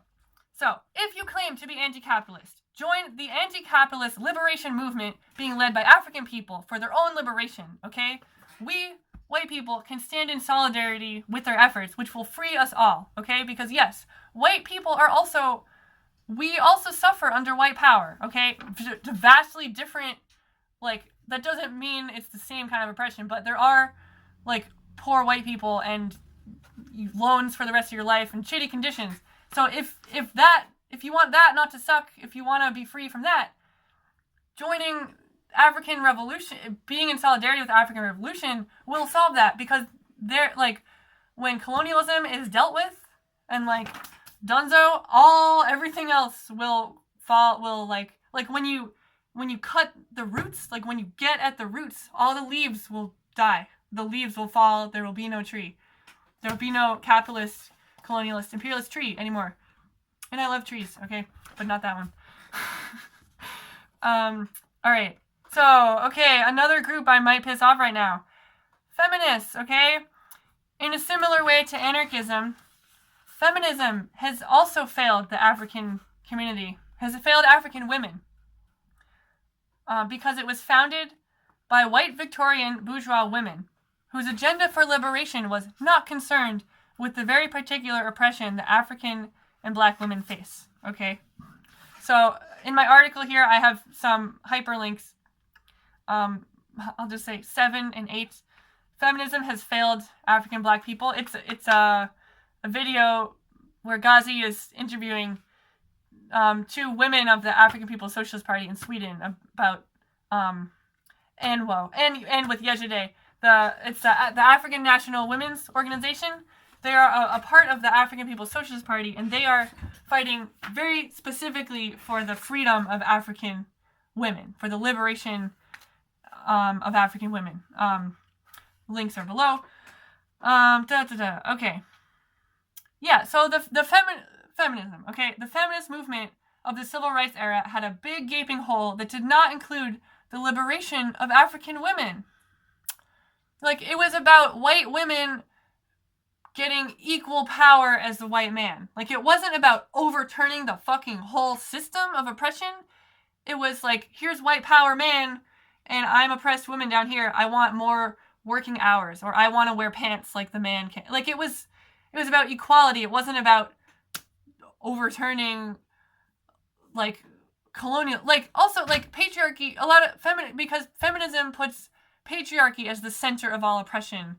And also, but that, like, for African people, that separates African women from African men, because it puts African women, it pushes them away from their African brothers instead of, but, okay, when they unite under colonialism, then they can come together as colonized African people and fight the oppressor, because patriarchy is not, like, the end all be all of oppression. Like, patriarchy was created by colonialism. Like, that's not a concept, like, that concept was brought from, like infectious Europe. Like, that's not native to this Turtle Island land or Africa. Like, that was brought via colonialism. This is why when we attack colonialism, we, like, patriarchy and, like, rape culture and gender oppression, transgender oppression is included in that. Okay, and I know we might organize another talk specifically about feminism and queer rights and connecting it with African internationalism. So this little paragraph here is just like a little intro to that. Oh yeah, for example, like, okay, feminist movement of the civil rights era didn't include African women, such as white women got the liberated 8-hour workday. They wanted, like, equal working rights as a man, and a day in the office. But who watches her children now? The black nanny. Like, where was the liberation for the black nanny to, like, have her do what she wants to do and take care of her own kids? And yet she's using her physical body to feed white children, like, literally white babies parasites sucking out of this African woman's breasts. Like, just think of that, okay? So, from an African internationalist perspective, African women's struggles cannot be separated from the struggles of the entire African nation. And there is no such, according to ANWO, African Internationalism says that there's no such thing as women in general, because it goes back to what we said earlier about colonialism. There's women of the oppressor nation, such as me. I am a woman, yeah, but I'm a white woman, so I am a woman of the oppressor nation, okay? And then there's women of the oppressed nation, like African women, indigenous women,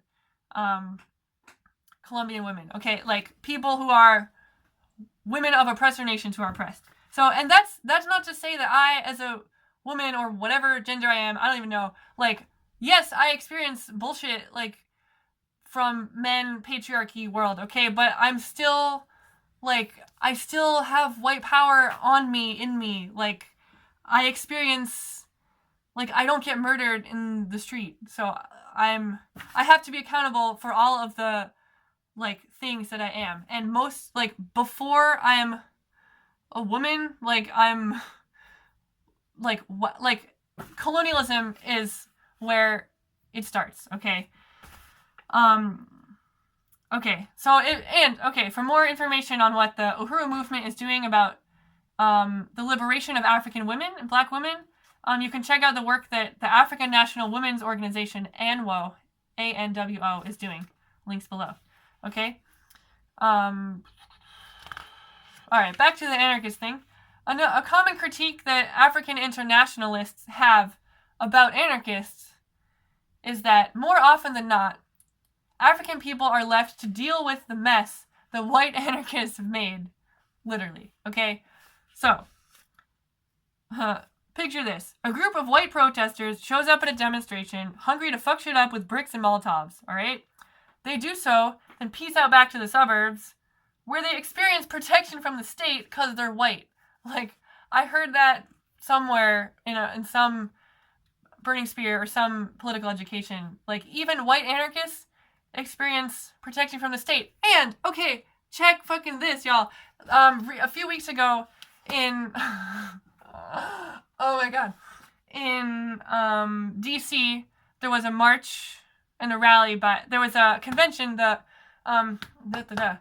Black is Back Coalition, which is a part of the Uhuru Movement. It's many different individual, like, Black-led organizations fighting, like, against war, fighting for rights of different, like, better housing, like, all these, like, individual groups are united as the Black is Back Coalition, led by the Uhuru Movement. And they had a convention in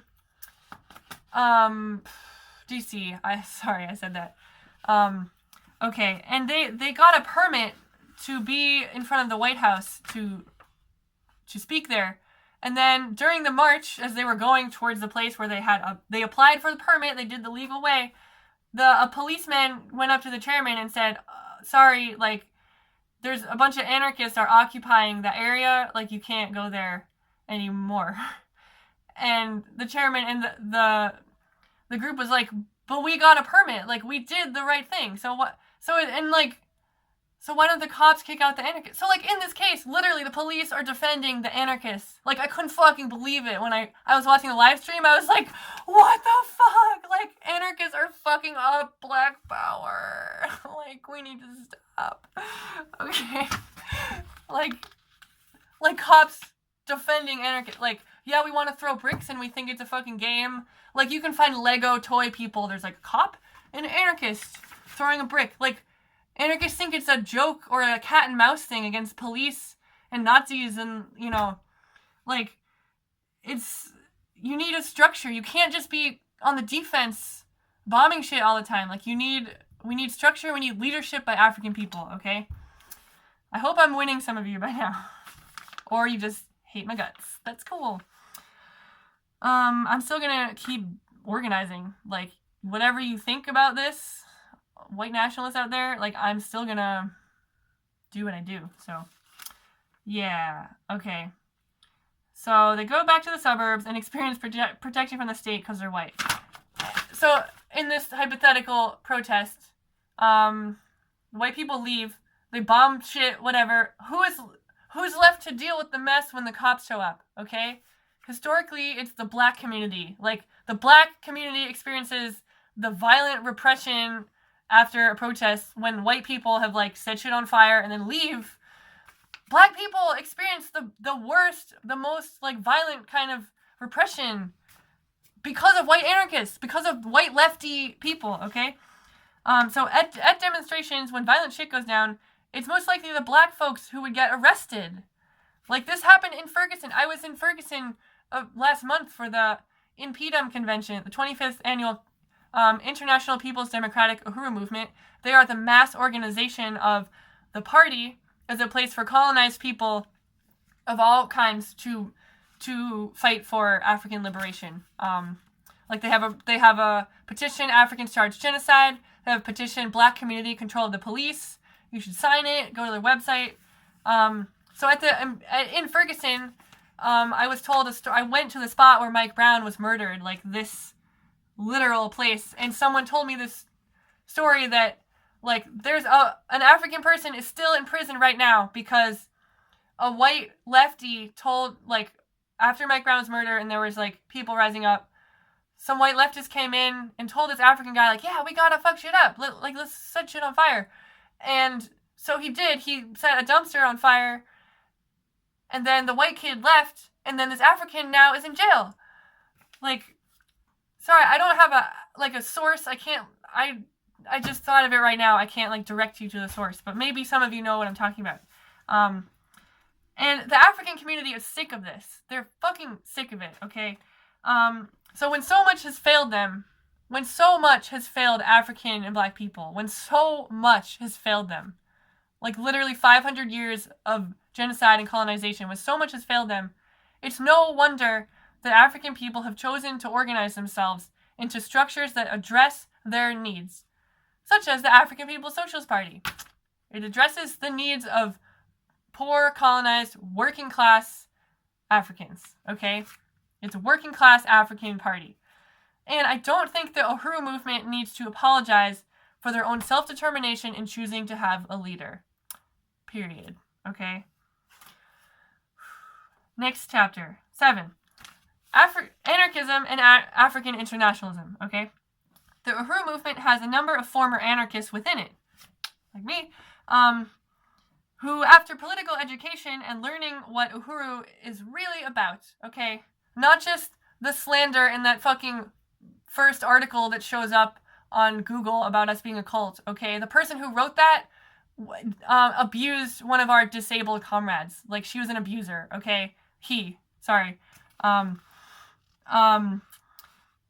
So if you do your research on the Uhuru movement, you will see it is fucking amazing. It's like people can't even believe how good it is, okay? It is too good. Okay, it's getting long. I'm almost done here, alright? Former anarchists are in the Uhuru movement. But after political education, we now unite with the political theory of African internationalism. Okay? So to quote another former anarchist who joined a few years ago, he says, "The whole question of wanting to be in solidarity with African people was more important to me than anarchism." I'll repeat that. "The whole question of wanting to be in solidarity with African people was more important to me than anarchism." Like, consider what your interests are. Are you because anarchism is usually, like, people sway to it because they want to be against oppression, and then they find anarchy, and then they go for that. But you gotta backtrack. It's like, if you're in your heart against oppression, like, that should be the changing thing. Like this comrade's quote, like, whatever it's called, you want to be in solidarity with them? Okay, like, if it's African internationalism, like, okay, sign me up. That's what it is. Okay, so in the end, the thing that pushed this person to turn, like, fully unite with African internationalism was experiencing anarchists who were former so-called comrades attack the Uhuru movement. And when I first joined almost a year ago, I was like, it can't be that bad. Like, anarchy's kind of okay, right? But, like, personally, like, I get it now. Like, I've received shit, like, I get it now, okay? And same thing, yeah, anarchists who kind of who turn against the Uhuru movement, that's made me pissed off enough to make this fucking video, okay? Someone who's, like, super concerned with surveillance issues and, like, crypto everything, I'm now putting my name and my face on the internet because that's how mad I am, okay? Like, yeah. The Uhuru movement, okay. Am I being mean? Okay, alright. There's similarities, okay, between, the Uhuru movement for African liberation unites with anarchists on the point that they both wish to see the end of the state and the violent oppression that exists under parasitic capitalism here in the United States and around the world, okay? Both the Uhuru movement and anarchism unite with the ideas of stopping capitalism, ending the prison industrial complex, which is modern-day slavery. Slavery didn't go anywhere. It's literally happening today, okay? Stuff is made in prisons and they don't get paid for it. That is slavery. Like, it didn't get abolished. It has a new name. This is neo-slavery, okay? We need to, like, make the historical connection. We live in times of slavery today, 2016, all right? So both movements unite with anarchism. It's not a movement. Uhuru movement and anarchism as a theory unite with, stopping police violence and oppression around the world, oppression of colonized people. And unite with, both of these movements unite with a world without borders. And I link here, it's number 10, to a lecture by Chairman Omali Yeshitela called A World Without Borders. Yes, that's right, the Uhuru movement wants a world without borders, okay? Fact. So, alright, once the nations and borders come down and capitalism has been dismantled, in general, anarchism would end there in a stateless society because they don't want state power. That's, like, the definition, even though there's, like, a million different kinds. But because because anarchism is so decentralized and local. Those late night conversations of, but what's next? What's next when the revolution comes? When capitalism ends? Those are always like ethereal, hard to have a united plan for the whole earth discussions. Okay, and I know I love The Dispossessed book by Ursula K. Le Guin. It's like this anarchist utopia on the moon. It's like amazing book. And I would often use that book as an example of like what a new world could look like, because it's like she just has this vision of how society could look. But in general, despite that, in general, it's a difficult conversation to have about like what's next, like when the empire dies, like how will the world be structured? Like every anarchist knows this conversation, right? Like there's like no answer. It's because I've found that those conversations, it's more about dreaming up possibilities than actually creating a plan of action for when we get there. It's like, and possibilities.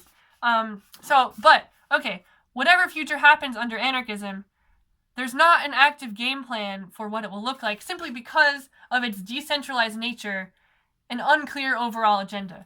Okay, some people even say that you can't define anarchism, or that there are, quote, a million different kinds of it.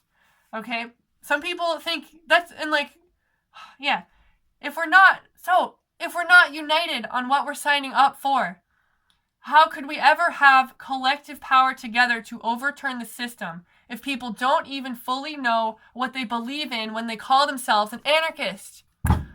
If there are a billion different kinds and no one even knows the fucking definition, how can we ever unite on like a goal to legitimately overturn capitalism?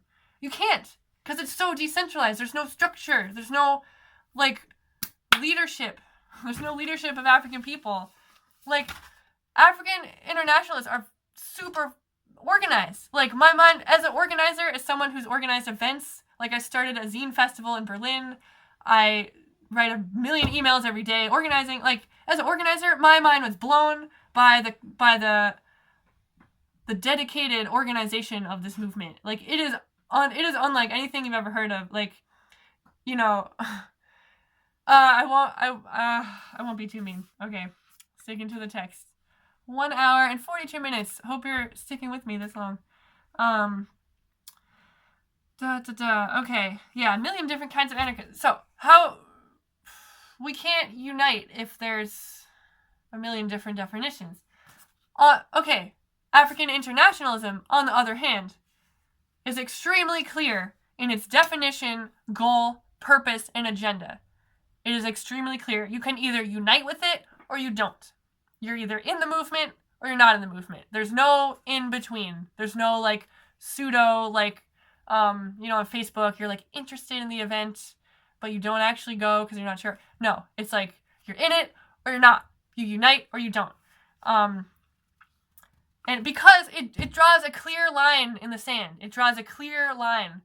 That's why people hate it so much, because we're so dedicated and there's no swaying, wishy-washy, okay?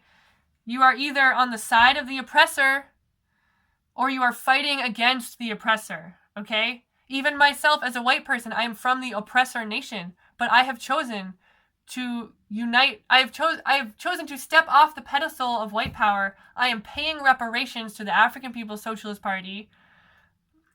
I'm returning the stolen wealth. The stolen wealth of this awesome new smartphone I got literally has stolen resources of the house I'm in. Who knows where these trees came from that made this house, and the work. Like, I've chosen to return the stolen resources. Therefore, I've done at least something to step off this pedestal. And it also means like being in solidarity. It's like experiencing the same outcome, whether in life or death or victory or whatever, like the same, like I would have the same outcome as African people. So I don't just get to pull out my white card when it benefits me. It's like, no, I reject that. Which is why, anyway. Okay, African internationalism is extremely clear. It's got an agenda. It knows what the fuck it's doing. It knows where every projector is. Like, I organized an event in Berlin, and I wrote them like a ton of times beforehand that I wanted the space, and no one knew. Like, I got there and they were having a plenum in the room I was supposed to be in, and no one could find the projector, and it's like a house of 40 anarchists or whatever, and they're like, we don't know where anything is. It's like, just get fucking organized. Ugh. Okay. So African internationalism goes one step further than anarchism in striving to concretely build that better world that we all keep dreaming about. Like, we all want to be free, I think. I do. Like, the better world we're dreaming about, they have the game plan, okay? They have it all laid out, bright and clear as day. Now, all we need now are the people to fill their roles and join in on the organizing. And shout out to any peeps in Boston or the Northeast. Join us. We need you. We're trying to build a Boston chapter here, okay? Of Uhuru Solidarity Movement. African internationalism seeks to have state power in the hands of all African people. They wish to have one unified African nation and do away with the individual countries that were divided up and named by European colonialists anyway, such as the country of Cameroon in Africa. In Portuguese, that means shrimp. So people who are from Cameroon, they're calling themselves shrimp. Like, that's not native to that continent of Africa. That is a European colonial name. So when the African People's Socialist Party says they want this state power, they want to erase all these fake white imperialist borders that were put there. Like, hashtag Berlin Conference of 1884, okay? Where the 14 leaders of the white European nations at the time got together in a room in Berlin in, what's his name? I forget the name of the place where they met. But they literally got together, hungry, greedy as fuck, drooling at the mouth, with a map of Africa without a single African person present. And they were like, all right, Germany, you take this. France, I'll get that. They drew lines across the map of Africa, this continent, and they stole everything, and they still are, okay? So the African People's Socialist Party wants to overturn that contradiction. They want to overturn that and get their shit back, okay? Stolen resources.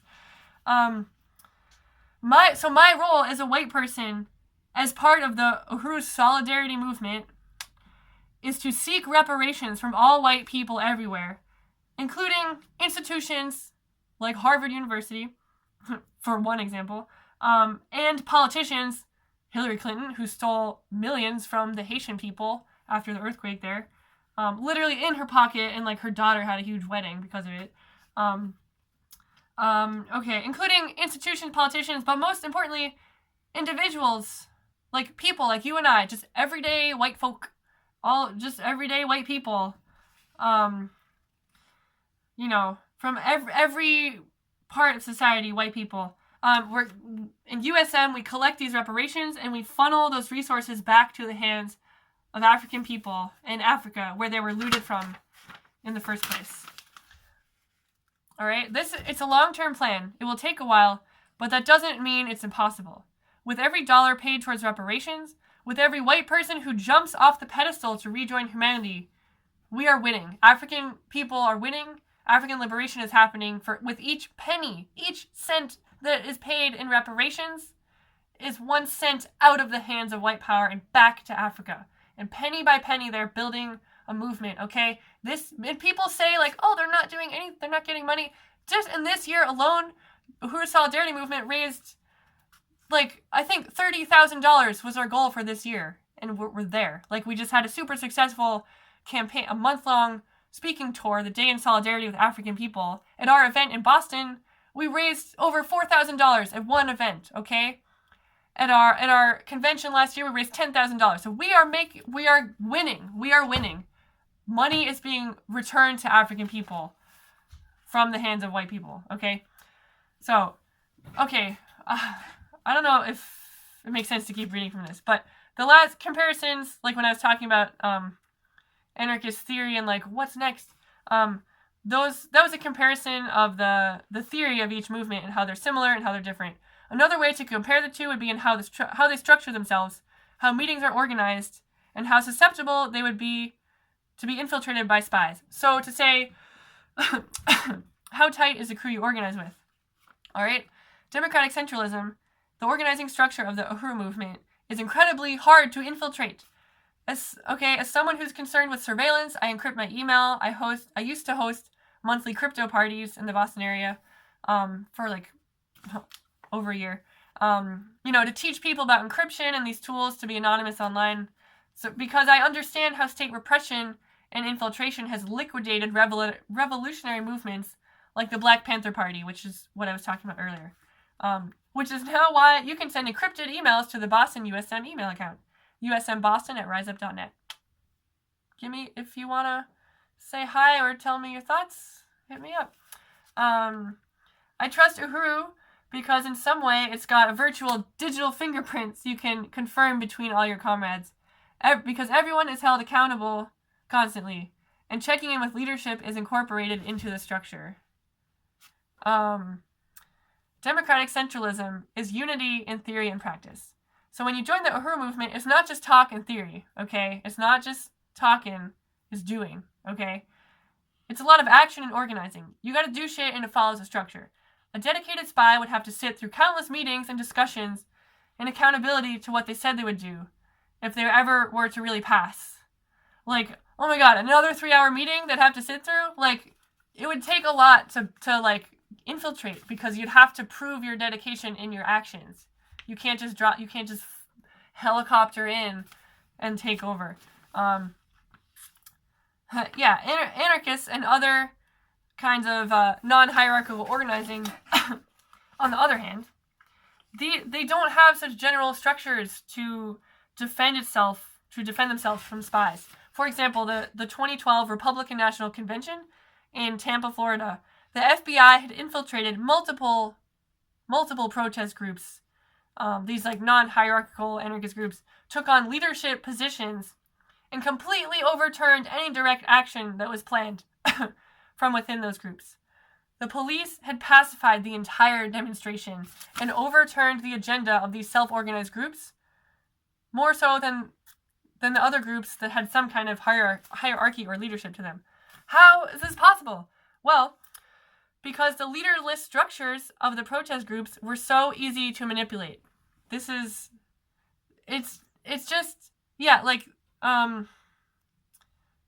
from an article from the Tampa Bay Times said that the undercover officers were key in these efforts to pacify protesters because some of the most loosely organized groups had no identifiable leaders who would take responsibility for the group's agenda. The cops saw there were no leaders, so they became the leaders. Cops, they're sneaky and deceptive, who always use manipulation to get what they want. So, and they're known to infiltrate political groups, so I'm not blaming any of those groups for getting hacked. It fucking sucks. I just use this example to show one of the harmful aspects of a leaderless organizing. Because it's true, the cops, they're smart. They use military tactics. They're not just some oafs. They think in a military way. So they saw there was no leader, that no one was willing to make the initiative or take an agenda or do. So they subtly created this role and people fell for it. And that happens in anarchist groups. That's not a new concept. We've always been getting spies and hacks and FBI. And they wiggle their way in, and you just show up to a random meeting and no one knows their name or their background. But in the Uhuru movement, at least in the party, I think they even do background checks because they're no, they don't want no spies up in there. They want to know who you are and if you're actually dedicated and not gonna just hack them. In the Uhuru movement, it's not a new affinity group of strangers every time you start organizing an action. It's the same peeps in spirit since 40 years. And they're guiding you towards the goal of liberation for all. Because African Internationalism says that when African people are free, all will be free. Okay, here's my final chapter, my last 2 pages here. Leadership, okay? Chapter 8, leadership. We need leaders. We need teachers to guide us through life. We need passionate people to inspire us and remind us why it's worth waking up in the morning. even though you already know what the news is going to say. Another murder of an unarmed black teen. Another drone bomb done in your name. Another oil spill in a freshwater stream forever poisoned. Dakota Access Pipeline. This indigenous resistance. Mene Wachoni. Water is life. Which is white imperialism. Like, the oil companies trying to build this. Like, a lot of people think it's mostly an environmental group. I mean, it would be a blow to the whole planet Earth if that thing broke. But the bigger political question, it's imperialism. It is white people, like, it is white power is deciding that this happens. Like, it's imperialism is what it is. It's not only environmentalism, it is imperialism. So to attack it, we need to politically attack imperialism and organize against colonialism. Okay. So okay. All of these things. So when you wake up every morning, it's like, you know what the news is going to say. Like, more bullshit more like stuff being done in your name as a white person to, like, defend America, all this white nationalist shit. Like, we need a way to survive and thrive, lest we be tied down by apathy, nihilism, or drinking until we black out and forget the sorry state of the world, okay? I just want to make a shout out to say I am politically sober intentionally since the last month or so. I made a decision. I didn't drink much before anyway, but after some things I heard about drug and alcohol culture for white people, how it was meant to, like, think that it's a revolution in the mind and distracting them from actual revolution of black people, African people. Like, yeah, go sober. Take your money you're going to spend on beer and drugs and pay reparations, whitey. Pay reparations, okay? African people don't get to party and do LSD and, like, have a fucking good party time. They're being murdered in the street. So if they're being murdered, the least you can do is, like, put back the beer can and, like, pay reparations. All right, I hope I don't get a lot of hate mail. Whatever, do what you want. I'm just saying what I do. Because, yeah. We need a way, we need something to be hopeful for. Like, there's so much shit in the world. We need something. Okay, and for me, my survival plan against this depression, because I have had some not great times in the past, done some not nice things to my body, okay? My survival plan against this is to fight full force, head on, against parasitic colonial capitalism and imperialism that has committed genocide on millions of people, cultures, ways of life, whole species of animals and plants, ecosystems, and now the planet as a whole, as the permafrost dies off, as the permafrost melts and the bees die off. Like, colonialism is attacking the planet. The bees are dying. The permafrost is melting. This is how deep colonialism is attacking the entire globe. Okay? The genocides of the past, which still continue today, and they've never ended. Colonialism never ended, okay? Even as white people are having Thanksgiving yesterday, happy good times, like, indigenous people are still being murdered, black people still being murdered in the street. Like, every day there's more lead and more water. Like, and people in Flint still don't have clean water. It's November 25th, 2016. People of Flint still don't have clean water. And countless other cities as well. This has to stop. I don't want this to continue, okay? The whole system as it is, it needs to stop, okay? This is a serious time we live in. This is serious, okay? I have to take action and organize towards the liberation of all, okay? You have to take action. I have to take action. And you know, thank the stars, I found the Uhuru Movement, which is, it takes all of that into consideration. All of these atrocities around the world, they are fighting for the freedom of all people everywhere, okay? They are against all kinds of oppression. Every single one. Okay? Chairman Omali Yeshitela is a leader in the most powerful sense. He provides direction, inspiration, and passion. He's a teacher, and he leads weekly study sessions every Sunday morning at 8 in the morning Eastern time. Every single week he does a study because political education is a high priority of the Uhuru Movement for African liberation.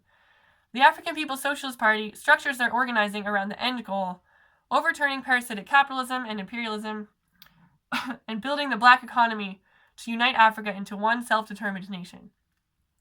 People who are in the party choose to be so because they want to and agree with the uniting principles. They choose to be there in the same way that I choose to become a member of Uhuru Solidarity Movement. So, back to the critiquing thing. So, for people to critique the Uhuru Movement just because it's structured into a hierarchy with a leader, that is belittling of all the thousands of people who have made the autonomous choice to be part of that organizing and work towards that goal. Like, that's the definition of autonomy. All the anarchists who are like, autonomy? Like, autonomy is deciding for yourself, self-determination, how you want to be. So that critique is totally invalid to say that you won't support them because they're not anarchists or because they're like it's so white entitled, okay? Uhuru Solidarity Movement follows the same organizational structure as the African People's Socialist Party. Some examples of what this organizing looks like in practice, because as an organizer, I like to know the details of like how and what and like what color, what kind of pencil you use. Is it 2 or 4H or whatever? Like, okay, so some examples are national conference calls weekly. The steering committee meets every Sunday on the phone because there's people across the country and soon the world. There's members in other countries. It's and every week the steering committee meets on the phone. freeconferencecalls.com. Shout out. So we conference calls, check-ins, check-in calls for support. Tabling at markets. We're supposed, we table every week selling the Burning Spear newspaper, okay? This is the November issue with the main article being Elections underscore the need for a worldwide black power revolution. It's $1 an issue, y'all. It's just $1. You can sign up for a monthly subscription for $25. All right, where was I? Oh yeah, so we table. Like in USM, we sell the spear every single time, and we also give out free literature such as white reparations to African people, 10 reasons why we owe reparations. So this is a little trifold with like 10 reasons why. Maybe I'll make a video where I read these out. Could be a nice idea. We also, there's a lot of like, there's like a Dropbox folder, there's documents online, like, there's manuals, there's like PDFs of like how to do every freaking thing possible. Like here's the best practices to talk to universities about how to get funding. Here's how you look for a venue. Here's how you find a secure venue. Like everything possible is super laid out. It's incredible. And this work we do in USM is the party created this structure for us. Like, it's their genius for the reason that we exist. And also our meetings, we have political education at the beginning of our meetings, which is usually like, we'll read an article from the Spear or, a section of one of the chairman's books or Penny's books, just to like ground us in why we're here. And because, political education is the highest like thing the party does, educating the masses on what colonialism is and how history relates to now. Okay, so all right, I'm going to close this out soon. So by joining the Uhuru Solidarity Movement, I acknowledge that I don't have all the answers in how to dismantle capitalism and build a better world. Like, I don't know how to do that. But oppressed African working class people do have the answer. Okay? They have the answer. They literally have the answer. It's in the African People's Socialist Party and the Uhuru Movement for African Liberation. Like, they're doing it, okay? They have it, and I can follow their lead. Uhuru, okay? I can follow their lead by collecting reparations to support them, okay? Reparations from white people. Uhuru Solidarity is a white organization that works under the direct leadership and was created by the black working class, aka the African People's Socialist Party. The United Snakes was built on the enslavement and genocide of African people, which is where all the wealth of capitalism has come from. Therefore, it's going to take that same group of people to dismantle the system. Colonized people are going to lead the revolution towards their own liberation. I need to follow their lead. Every white person out there needs to follow their lead, okay? This is not a personal thing. I'm not attacking your ego. This is politically, as a white person, we benefit from the genocide of African people. Fact, okay? I know you didn't own slaves. I know you have a black friend, okay? We inherited the social wealth, this white-skinned privilege, that we don't get murdered by cops, and we do get loans and houses easier than African and black people. Like, we live at their expense, and but we don't have to anymore. We can pay reparations. Paying reparations is the solution for that. It's a peaceful solution for white people, okay? To deal with our legacy of violence, okay? Shout out to Chairwoman Penny Hess's book, Overturning the Culture of Violence, okay? So when people say, oh, I didn't own slaves, like, it's not, why should I give a shit? I don't care. Look at this picture, okay?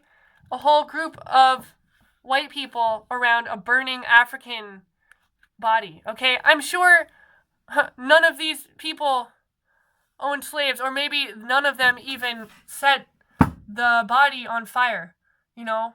They probably just walked over, none of them set it on fire, but are they doing anything to stop this African from burning? Are these people doing anything? No, that's the point. We've been complicit. That's the point. It's not about if you owned slaves, like literally owned them, or you can't own human beings, whatever. White people did. It's about, we have been complicit historically. White people have been complicit with white power and the murdering of African and indigenous people. So paying reparations is a solution to deal with that and rectify the situation. It's to reparations, to repair the situation. Okay? Woo. I need to be in solidarity with oppressed people, lest I be on the side of the oppressor. You know that quote, neutrality is siding with the oppressor. Neutrality is siding with the oppressor. If there's a big elephant stepping on the tail of a tiny mouse, and you don't tell that elephant to move, get the fuck away from that mouse isn't going to be too happy at you, Mr. Neutral Person, man, or woman, or transgender, or whatever. So you neutral, if you're neutral, if you're I'm not going to be political, whatever, you're still siding with white power, because we live in white power everywhere world.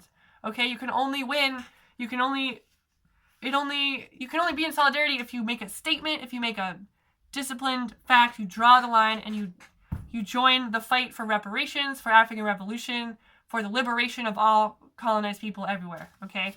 Line is drawn. You're going to pay reparations or not? I need to follow their lead because they know how to free themselves, and I want to support that.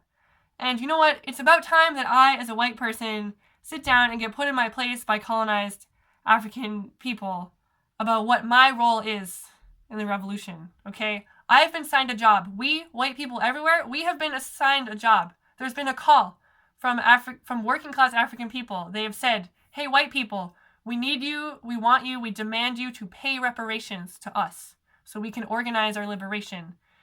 They go to Black Star Industries, okay?